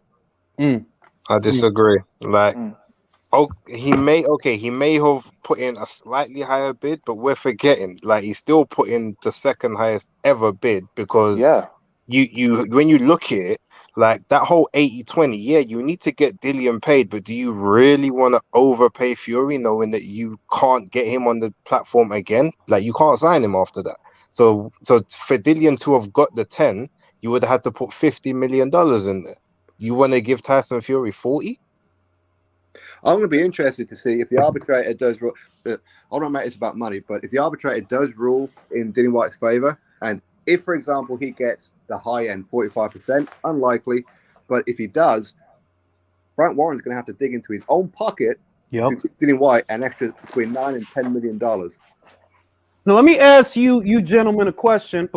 First, let me read these super chats. COVID beats Fury twice before Whyte gets to him. Ow! Joe Lazizi says, with what Arum said about women's boxing, even though he has a female fighter, is it far-fetched that he can be racially biased? You mean genderly biased? This is what I've always maintained. He's an asshole, a huge asshole. But the other stuff, no, he's an asshole to everybody. He's an equal opportunity asshole. He's an asshole to men. He's an asshole to women, short fighters, tall fighters, Spanish fighters, black fighters, white. He's an asshole. And he's just going to keep being that asshole. It was nice with me. Well, I think, look, Bob's an old fucking guy, so it depends. He's like Russia. Depending on the weather, depending on the hour, the weather might be different. So, you got the right Bob. You know what I mean? Like Bob didn't feel like shit that day, but maybe before he has his coffee, he's an animal. You didn't make any videos on Crawford, or probably I didn't see it. Did you make any videos on Crawford's lawsuit on Bob Arum? Let's not talk What's about your thoughts on it? What's your thoughts a long on it? subject. What's your thoughts on it? Jules record, sorry, but Jules record. Isan just DM'd me. He Joseph Parker is looking for a rematch with Andy Ruiz. Which but I knew that already. And I'd sooner expect Joseph Parker to integrate himself into the Top Rank stable, because I feel like there's nothing for him to do at Matchroom. You don't want to fight Hrgovic. So what the fuck? Before? Yeah, so why are you there? He was co-promoted. He was co-promoted by Duco Events and Top Rank, and we see that he wants to stay under Tyson Fury's on his teeth. So I could see him going to top. I could see him going to Top Rank, bro. I could see that before I see him going to the PBC for a fight. Like, you really think? I just can't see that materializing, bro. Ruiz, no, who the fuck want to buy that fight? Who wants to see it? I don't. Like. But then again, I don't want to see Barrios versus Thurman, and we getting that motherfucking shit. So maybe on that premise that, you know what, let's make a fight that nobody wants, because that's the fuck we Charles Martin versus fucking Luis Ortiz, right? We made that shit. Let's make this shit. Who knows, man? Boxing is in a very weird place in America. It's in a very weird place. Now, Joseph Parker, he's going to end up fighting Dempsey McKean in that Tasmanian, whatever you call it, clash, New Zealand versus Australia, with Matt wanting to make it big in Australia. I do like that fight, but I don't know if I just the way he's palling around with Tyson Fury, bro. I just He don't looks know. uncomfortable, doesn't he? He looks like there's a gun in the room and we just can't see it because it's not in the camera frame. Yeah. Daniel probably in the corner, point at the motherfucker like. And Damn, anyway, bitch. no, that's what I'm saying, dog. Like when Tyson Fury panned over to him, it was just really awkward. The best day, yes. Like, bro, did they pay you to say that? How are you doing? The best day, yes. Is there gun? You at gunpoint, bro? You it was one of them things, man. I don't know. By the way, Jules, sorry to interrupt you. Jules, Drew DM'd me too. Could you shoot another link in the chat? We got like fucking 5 people. No, we got like 6 people up here. I gotta start limiting how many. You know people what? I'll just drop off, man. I just get to talk to you guys, man. All right, no problem. All right, now let me post a link in the joint. And yeah, man. I mean, what do you guys think he's gonna win that arbitration? I think he'll get a favorable decision around 30-35%. You think so, really? But Yeah. isn't that he's really if you look at it in a sense, he is getting 30% if he wins. That 10% is still there, and I've been watching other people mentioning these that he's a troll. You shouldn't listen to him, the YB. But he saw one of his videos mentioning about the contract, is saying that 70% and then after that 70-20. But then 10% is left for the winner. And I saw that a month ago. Oh, so I saw that about a month ago. 75-15 at the moment. That 10% makes it 75-25.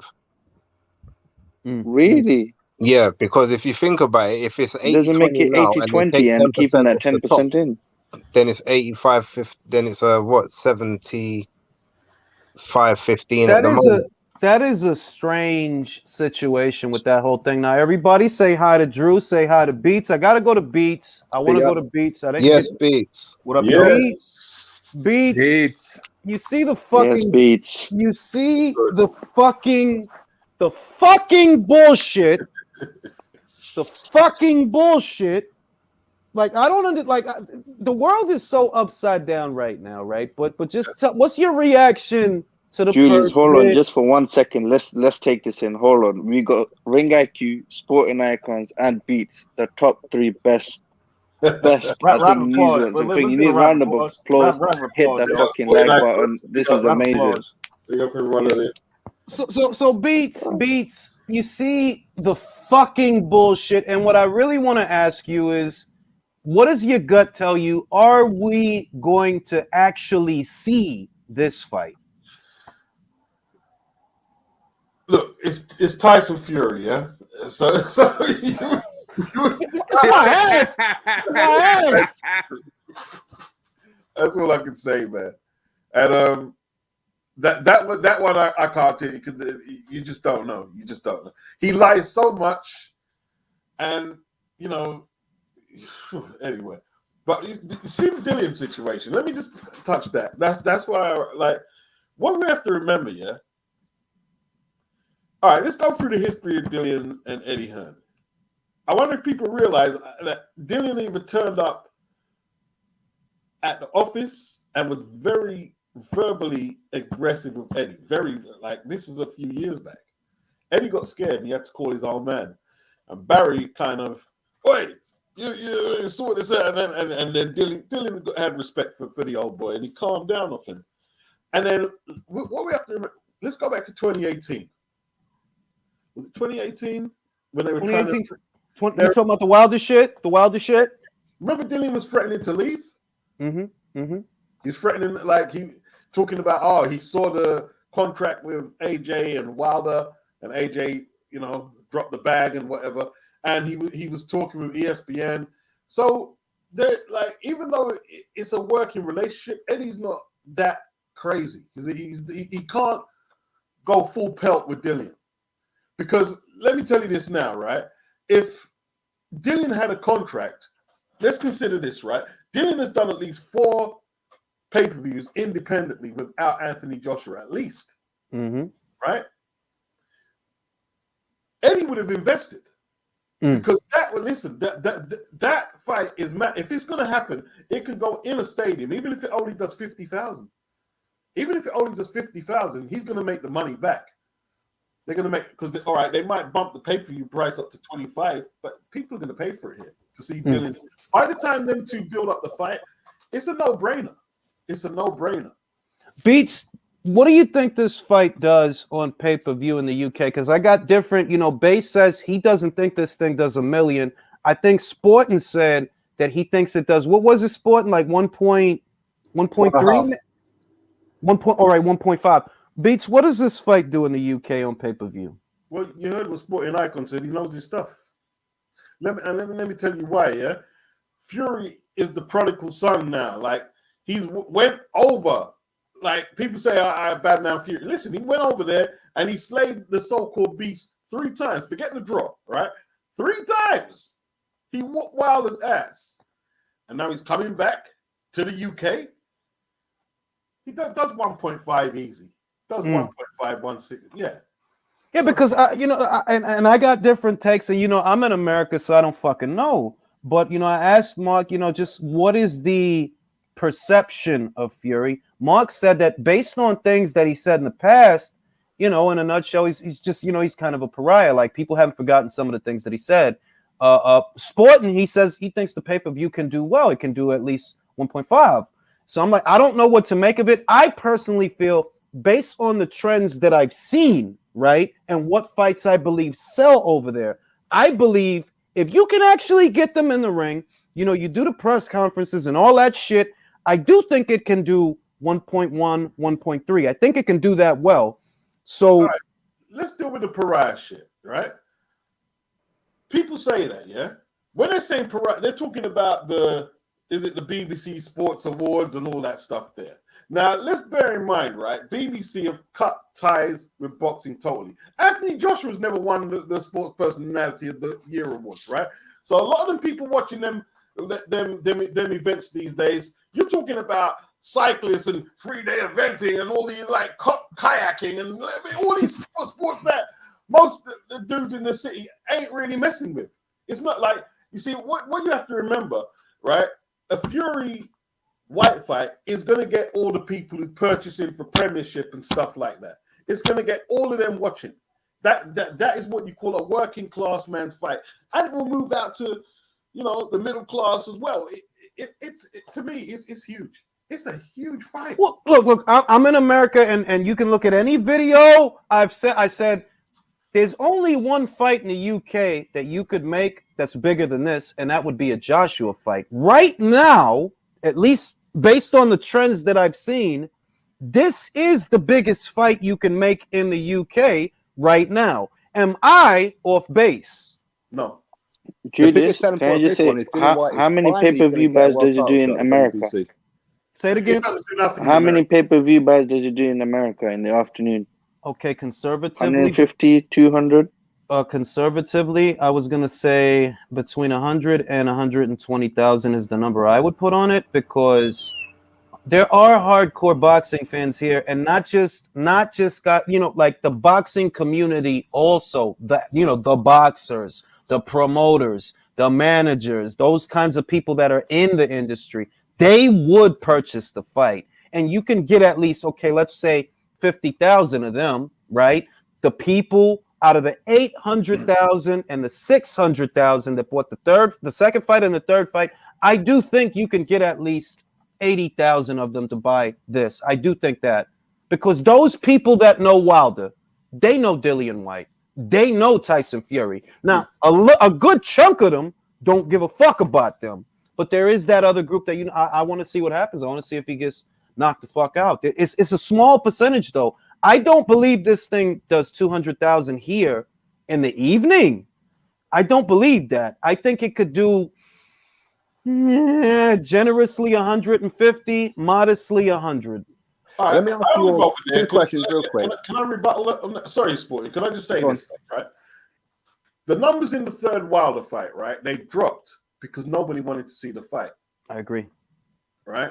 Maybe this new opponent, even though he's not American, may invigorate, You know, the boxing audience. Like, I agree. I don't think it would do more than 250, but I reckon 200 it might not be a bad ballpark. People are fucking cheap, Beats. They're fucking cheap.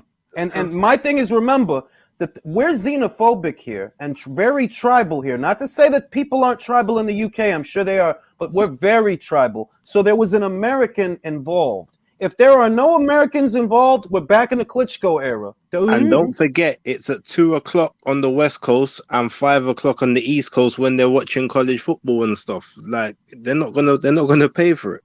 They're not. I would say modestly 100, generously 150. It's going to help to see what's going to be the chief support to this one. And what's the price point going to be? I mean, you're talking about an afternoon, evening fight. What you want? Close to $100 for an afternoon, evening fight? You know what I mean? Like, it's hard to imagine like that fight would do 250,000 baht. It's very hard to imagine that. If it did, then great, more money for them, right? But me personally, I don't think this fight is gonna flop the way people are thinking that. Yeah, Eddie Hearn played a big game. Now this fight is gonna flop, and Frank Warren and Bob Arum lose money. I don't think so, man. They're not gonna lose. Let me say this: the second biggest fight in boxing. Let me say this, Sawab. I don't see. It's not that. Oh, it's going to flop. It's that when there's that much money in the pot, yo, you got to sell a lot of fucking pay-per-views to break even. That's the thing. And you can't just look at it as raw numbers like, oh, well, there's 41 million. You do, like there's more operational costs than just the guaranteed purses of the fighters. You have to actually generate more than 41 million. You're going to have to well over that. And that's before you start making money because you have to account for the operational costs. Okay, let me ask you all this. Two questions. Firstly, do you think Tyson Fury is going to have trouble getting his British license back? And second of all, do you think that will then open up a reinvestigation to that farmer allegations? I don't think he'll have any trouble getting his license back. I agree. I don't. See, I don't see what the issue would be with the license because, like, that case was going when he fought twice against, was it Sefri and Pianetta? Yeah, so he fought twice and there was no problem there. Then his next few fights were in America with Wilder and Schwartz, Wallin. So I don't know. Should it be any issue? I don't anticipate it'll be an issue. I was only thinking about it because obviously he gave up his board license, which meant that he hasn't been paying a fee, and the British Box Board of Control are very old school. Well, the fucking geriatrics, let's be honest. Yeah. Could be a little bit bitter about that. You haven't been paying us our fees over the past 3-4 years. Let's make things a little difficult for you. Let's say this, though. Look, I have a deep veneration and admiration. And will he be enrolled in UCAD? No. I have a deep veneration and admiration for Frank. He's been punched by Mike Tyson. He's been shot. He's old as fucking shit. He reminds me of Bricktop. Bricktop really reminds me of him, if we're being real. Because that's who the character's modeled after. I've always believed that's who the character's modeled after. And I think Frank has enough juice that if there are any obstacles, he can circumvent them or overcome them for Fury for this one fight with Dillian Whyte. If it were to actually happen. And that's why I'm asking everybody, do you see the fight happening? Because I'm looking in my crystal ball and I don't see anything yet. It depends. I tell you what. Whether the fight happens or not depends on the authenticity of the bid. Now, before anyone says I'm a hater or anything like that, I think Eddie made mention that they may not have bid all what they said. They may have said, okay, we're going to give Fury 24 million pounds, but in all reality, he might get 15 or 10.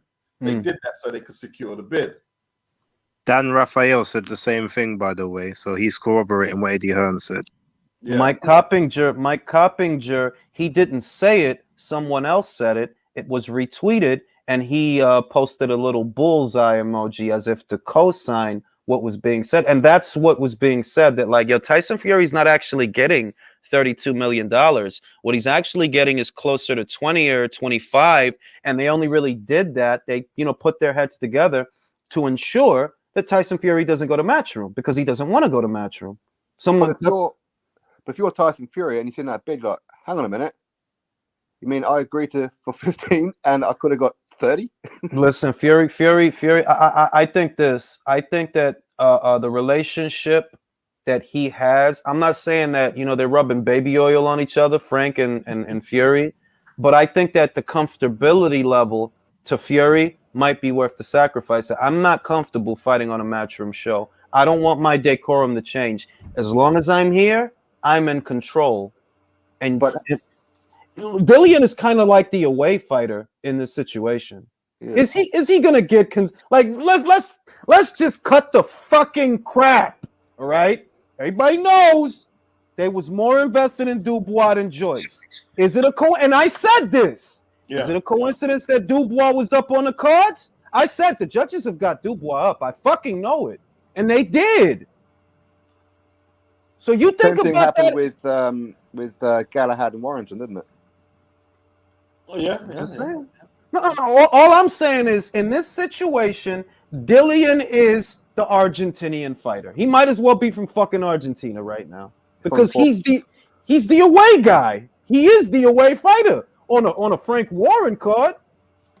He's gonna have to knock Fury out to win. That's the only way. He's gonna have to kick him to win, and then knock him out. He's gonna have to shoot him with a shotgun, hit him with a chair, a 2x4, all that shit. You're gonna have to Stone Cold Steve Austin, and this is this is the situation. Like, bro, he's not gonna get consideration. I could see, and a lot of people, they think this is so fucking funny or this is so far fetched, bro. This is a bad style matchup for Fury. He can win. It's not that he can't win, but it's a bad style matchup. You coming forward like you did on Wilder, that's going to make what Dillian wants to get to easier. He wants to get close to you. Man, because a few people have made note that Dillian doesn't have fast feet, but if Fury's weighing 250s, 280s, 290s, I mean, he's 300 pounds, well, why does he need fast feet like that? You know what I'm saying? Like, Fury's not quick at that. Fury is quick when he's at the Klitschko weight or at the first Wilder weight. He's quick then. And how long has it been since Beats? He's just been getting fatter and fatter. He was fatter in the third fight than he was in the second fight. Yeah. He looked slow in the Welling fight as well. He looked slow. I don't know what it was. He looked slow in that fight to me. Sporting said something very... Say it, Sporting. Say it again. Tyson Fury is a fighter in decline. That's why he's changed his style. He can't dance around like he did with Klitschko no more. He can't do it. His knees can't do it.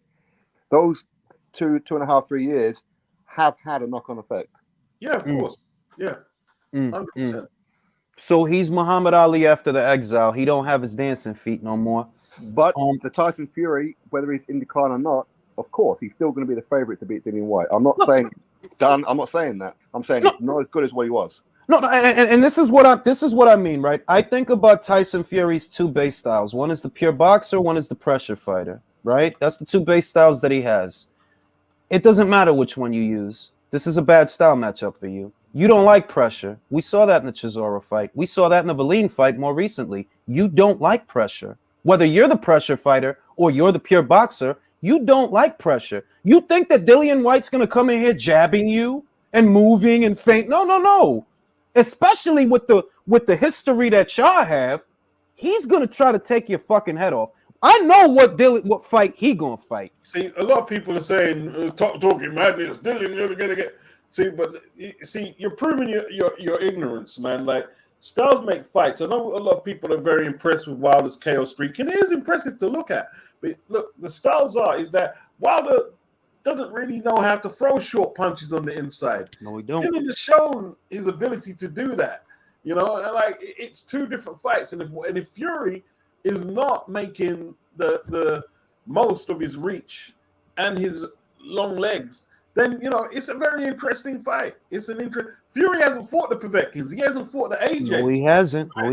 He hasn't fought. And this is not the age. And listen, because they think when I say this stuff, it's coming from a place of resentment. No, it's not because of AJ. Fuck AJ. He's fighting Usyk, bro. I'm not worried about AJ. I'm saying what you did to Wilder is very different from dealing with Dillian, because Wilder needs to straighten out his arm to throw that punch. He needs that room to do that. And with you coming forward and feinting and crowding him, he didn't get the chance to extend that arm the way he wanted to. Force him on the back foot won't generate the power. Dillian ain't like that. Dillian wants to be close to you. So if you come forward on him the way you did with Wilder, you making his job easier. If you move away from him, we end up with another Chisora fight, like the first Chisora fight, where he's roughing you up and he's following you around the ring and he's throwing, and maybe you get him. I'm not saying he'll beat Fury, but it's going to be rough. I'm not saying he's going to beat Fury. I'm saying that it's two different fights, and that has to be considered. They think that because you beat Wilder, like this is like a video game. That, bro, Wilder is not shaped like Dillian Whyte, don't fight like Dillian Whyte. Styles make fights. And you think that Fury's invincible because he beat Wilder, and why the fuck did Otto Verleen mess him all up like that? If he's invincible. Why do I hear people saying that Tyson Fury handled Derek Chisora, so therefore he'll handle Dillian Whyte? Why do people keep thinking Dillian Whyte and Derek Chisora are carbon copies of each other? They're fucking not. No, they're not. No, they're not. I will say, look, I saw the first Chisora fight. It was a great fight, by the way. Which was the fight? Up until later on in his career, Derek Chisora had actually landed the most punches on Tyson Fury because Tyson don't like pressure. He don't like pressure. What Otto Verleen laid on him was pressure. Lucky for Tyson, he's ambidextrous. He can switch hits. So when he switched off the southpaw, he took away Otto's advantage. Okay, that's awesome. None of that matters with Dillian because he wants to get close to you, bro. So either way, he's going to get to you. He's going to put you in a position where you have to knock him out. And last I checked, Tyson Fury don't have one hit or quarter power. He need to beat you up. Can you get a prediction? Can you get a prediction from all of us? No, I'm not gonna make I'm not going to make a prediction because I don't know if the fight is going to happen. Yeah. Honest to God, I literally don't. It's like there's going to be a lot of gamesmanship in it as well. If Dillian can get Tyson to change his style from how he fought Wilder, then that's going to have an optical effect on the observer. You say, "Yo, what are you running for? Come on, move to me, move to me." And that's what There's a lot at play here. If you understand boxing, see, a lot of people are. You know what they were concerned about is Dillian getting knocked out by Povetkin. Like Povetkin is not a craftsman. Povetkin is a craftsman. Exactly.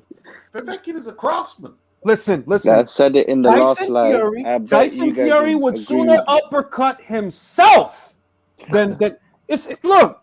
And it's not. It's once again. It's not fanboy shit. It's that Povetkin is a different fighter. He throws very short punches because he has shorter arms than a Tyson Fury. So his punches are very compact. I said it in the last live. If Povetkin lands the same punch with the same technique on Fury, on Wilder, they're gonna go. But they go out, and I agree. I agree.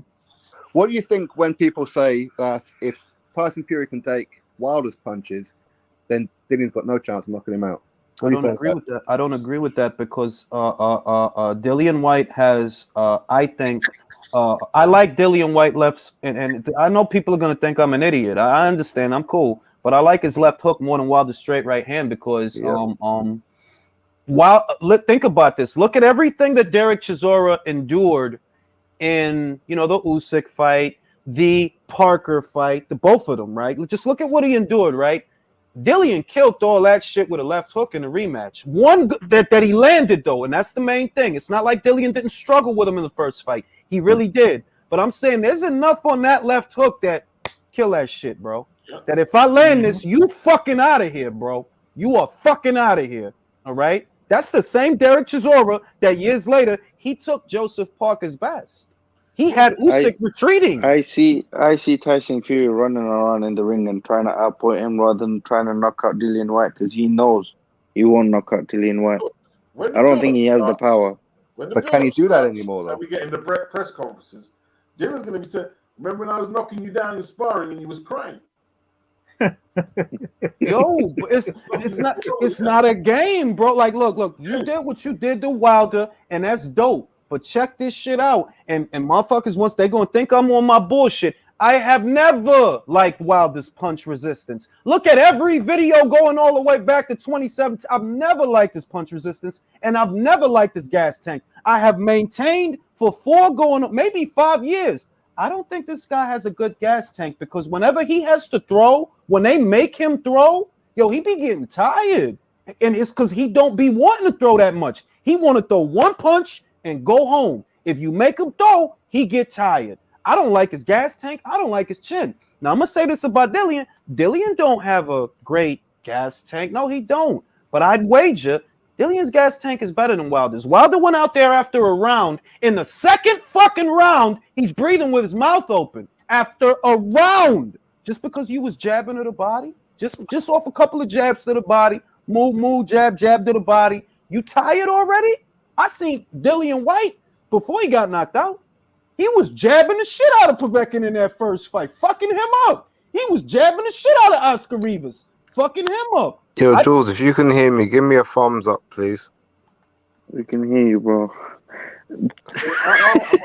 We need to make a petition so they can put up that Harold Scornier's fight, man. I mean, because we got to find that. You know what's really pissing me off is people looking at the Wilder victories like Wilder represents the whole heavyweight division. Like there's no other skill sets that are worth anything in the heavyweight division, and it's the most ludicrous thing ever. I'm talking about ever. It's the most ludicrous theory in boxing ever that there are no other skill sets in the heavyweight division that could be a threat to either Fury or Wilder. I mean, on the basis of their 3 fights, people are thinking, they would just wipe out everybody indefinitely. No, they're gods. They're gods. Yeah. It's just ridiculous. And they'll watch him go life and death with Otto. No, he's God. He's God. Like, no, dog. Styles make fights, all right? Upsets happen. All the God, especially in the heavyweight division, because you only one punch away from getting knocked out. And I'm telling you, this Whyte fight, yeah, he can win. I'm not saying he loses, but it's a rough night. I think it's a rough night. It is. And by the way, Jules, I've said this before. I'll say it again, like in the Otto Wallin fight, that cut that Fury had. If Wallin had that cut, that fight would have been stopped. Yeah. If it wasn't Fury, if it was another fighter with that same cut, they stopped that fucking thing, bro. Go back. Bro, I don't see how can they put that tag on Tyson Fury, the best ever on Bambi legs. Say it again. Say it again, Sporting. Go back to the 12th round of the Otto Wallin fight. Was Tyson Fury on Bambi legs for a while and nearly out on his feet? Yes, he was. I remember. Why do these fanboys forget that? Yeah, Otto Wallin's not a puncher. He had Fury a little.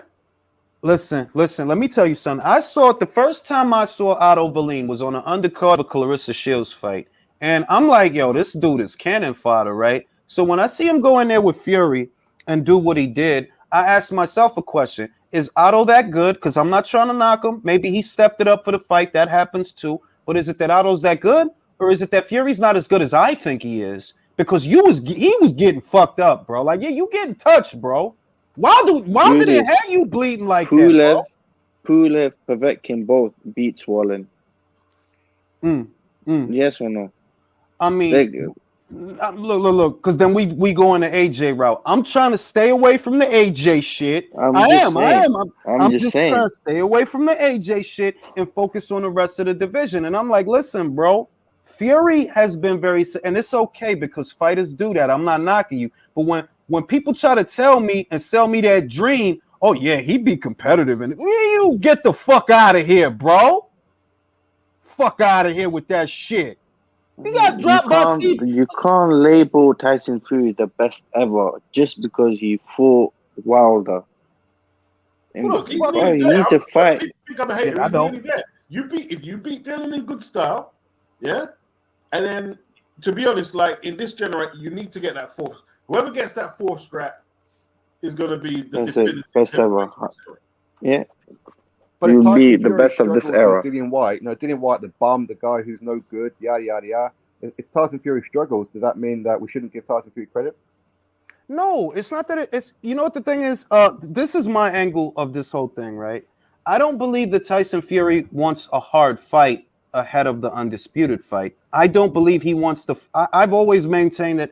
I feel like he didn't want the Whyte fight, not necessarily because I'm guaranteed to lose, not necessarily, but I know I got to work in that fight. I know it's going to be rough. I can beat him, but it's going to be rough. Do I want to get roughed up before I fight the winner of Joshua versus Usyk too? Nah, bro. I want to go fresh. I want to go in that fresh. And Dillian going to try to rough me up. He's going to try to hit me in my stomach, wrestle me, you know what I'm saying? All that shit. I don't want to deal with all of that before I go into the undisputed fight. That's what I always think it's been about. Let me put this one out there for you all, because I know that it hasn't been spoken about. So something for you all to think about. Now, people say Tyson Fury's got a Kronk style, yes? That he's now with Sugar Hill, correct? Are we forgetting who's in the corner of Dillian Whyte? Beats, tell him who's in the corner. Explain who Harold the Shadow Knight is. Yeah, well, he was in Lennox Lewis's camp, and Emmanuel's in the Kronk gym with Manny and Lennox from the 90s, man, from the 90s. He challenged for the IBF super featherweight title back in the day. He was a very good fighter. Yeah. So and Xavier, Dillian's coach, he knows all about that style there. Like I was reading his bio, and the guy he used to train when he was boxing as an amateur and then transitioning into coaching was all about them styles from the Midwest. The guy was from the Midwest. And then he's got Harold the Shadow Knight, who I think made a big difference in the Povetkin rematch, although, Dillian was winning the first one. So, yeah, like, this isn't what people think it is. It's a hard... I expect Fury to be favorite, and if you put a gun to my head, then, I'd probably say, Fury, is favorite, but this is a good fight. What's wrong with that? Why is it almost an offense to people to say that someone could challenge Tyson Fury in the ring? It's almost like, oh, I'm offended. like it's never happened before. Let me read the super chats. Let me read the super chats. Fury Whyte doesn't seem financially viable to me unless they put the price point up to 50 pounds or 60 pounds. Or Frank is planning to pull out at the last minute. I can't see this selling 1.6 million. And that's a hard number to hit, I will admit. Jaime Nieto says, what up, Julius? Getting in late, love the show. Don't mean to change the subject, but have you heard anything about Canelo Charlo? Yes, I have. I know that there's an offer for him to fight Jermall Charlo. That's the news. I honestly... I'm expecting him to take it out of the offers that's there. I'm expecting it. I'm expecting him to take it because that's an easier fight and a less frustrating fight than a B-Vol fight. It's a less dangerous fight than a better B fight. He doesn't seem committed to going up to cruiserweight anymore. So I'm kind of expecting him to take the offer for Charlo, the one-off offer. Matt says 30,000 people bought Ortiz versus Martin. Fury Whyte, even in the afternoon, does 250, in my opinion. I don't see it, bro. I don't see it. But maybe you're right. None of us are right 100% of the time. I'd love to see Fury versus Dillian Whyte fight. I'd buy it. Yep. I want to see why Fury is so hesitant to fight him. Dillian has waited long enough for a shot. I think a lot of us feel that way. They're like, yo, just off of that alone, just off of the backstory, you do want to see how it plays out. Like, all right, motherfucker, you got what you wanted. Now you got to show and prove. Jaime also says Wilder was overrated. He was a creation of certain content creators pushing a narrative. Fury, Whyte, AJ are all better fighters. Everybody gonna know I agree with that. I agree. I've never thought much of Wilder. Let's look at it, man. Like, Dillian's one punch finishes. Like against Lucas, unbeaten Lucas, like he was dominating the Parker. Parker done well to get back in it, avenged the Povetkin win, which showed a lot. Like people keep saying, "Oh, he got stretched out by Povetkin." You do realize he avenged the loss, which is a part of boxing. He's losing and coming back, and he did that. You know what I mean? Like the loss didn't change him at all. Well, there's a lot of childishness, Beats, because nobody even brings up the second, and that's the childishness that it's like your dog. He knocked him out in a rematch. You see what he did to him, right? Yeah. And they don't talk. Yeah, he got off a hospital bed. Remember, that's their next one. Oh yeah. Well, he had COVID, so it's not like he was getting his ass beat in the first fight. Up until he got knocked down twice, I think it was, in the first fight. He was getting his ass beat in the first fight. I didn't forget. He got dropped twice in the fourth round before the fifth. But it all depends on who tells the story. Now, people forget as well. Now let's be honest. Dillian is vulnerable. He's got like the Povetkin knockout, the AJ knockout. He was on the deck against Rivas. And Parker. So he's vulnerable too. So this is why it's a good fight. It's a very good fight.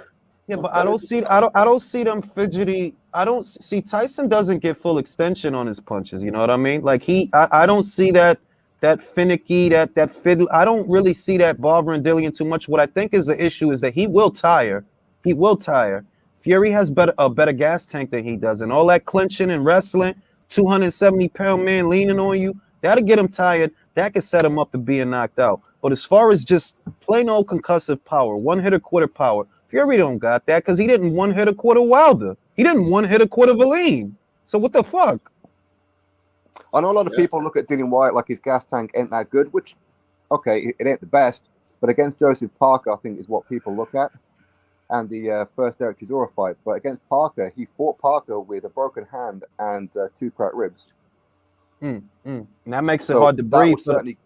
That makes it hard to breathe when you got cracked ribs for motherfuckers that know. That shit'll make it hard for you to breathe.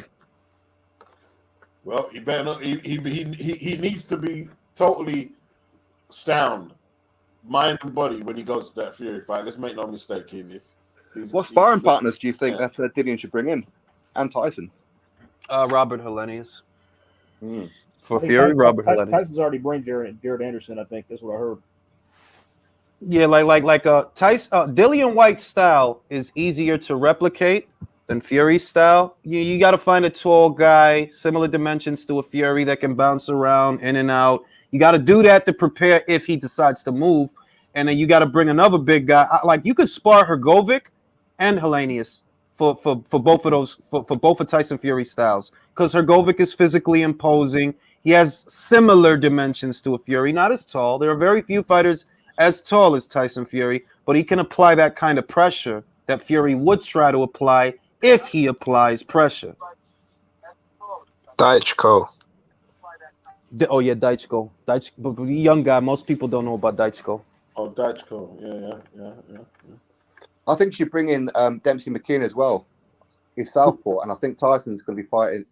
He's going to do some southpaw against Dillian because Dillian's never fought southpaw before. Well, on that note, gentlemen, I'm going to go have a Nerf war with my children. It's always a pleasure. We need to do this more often.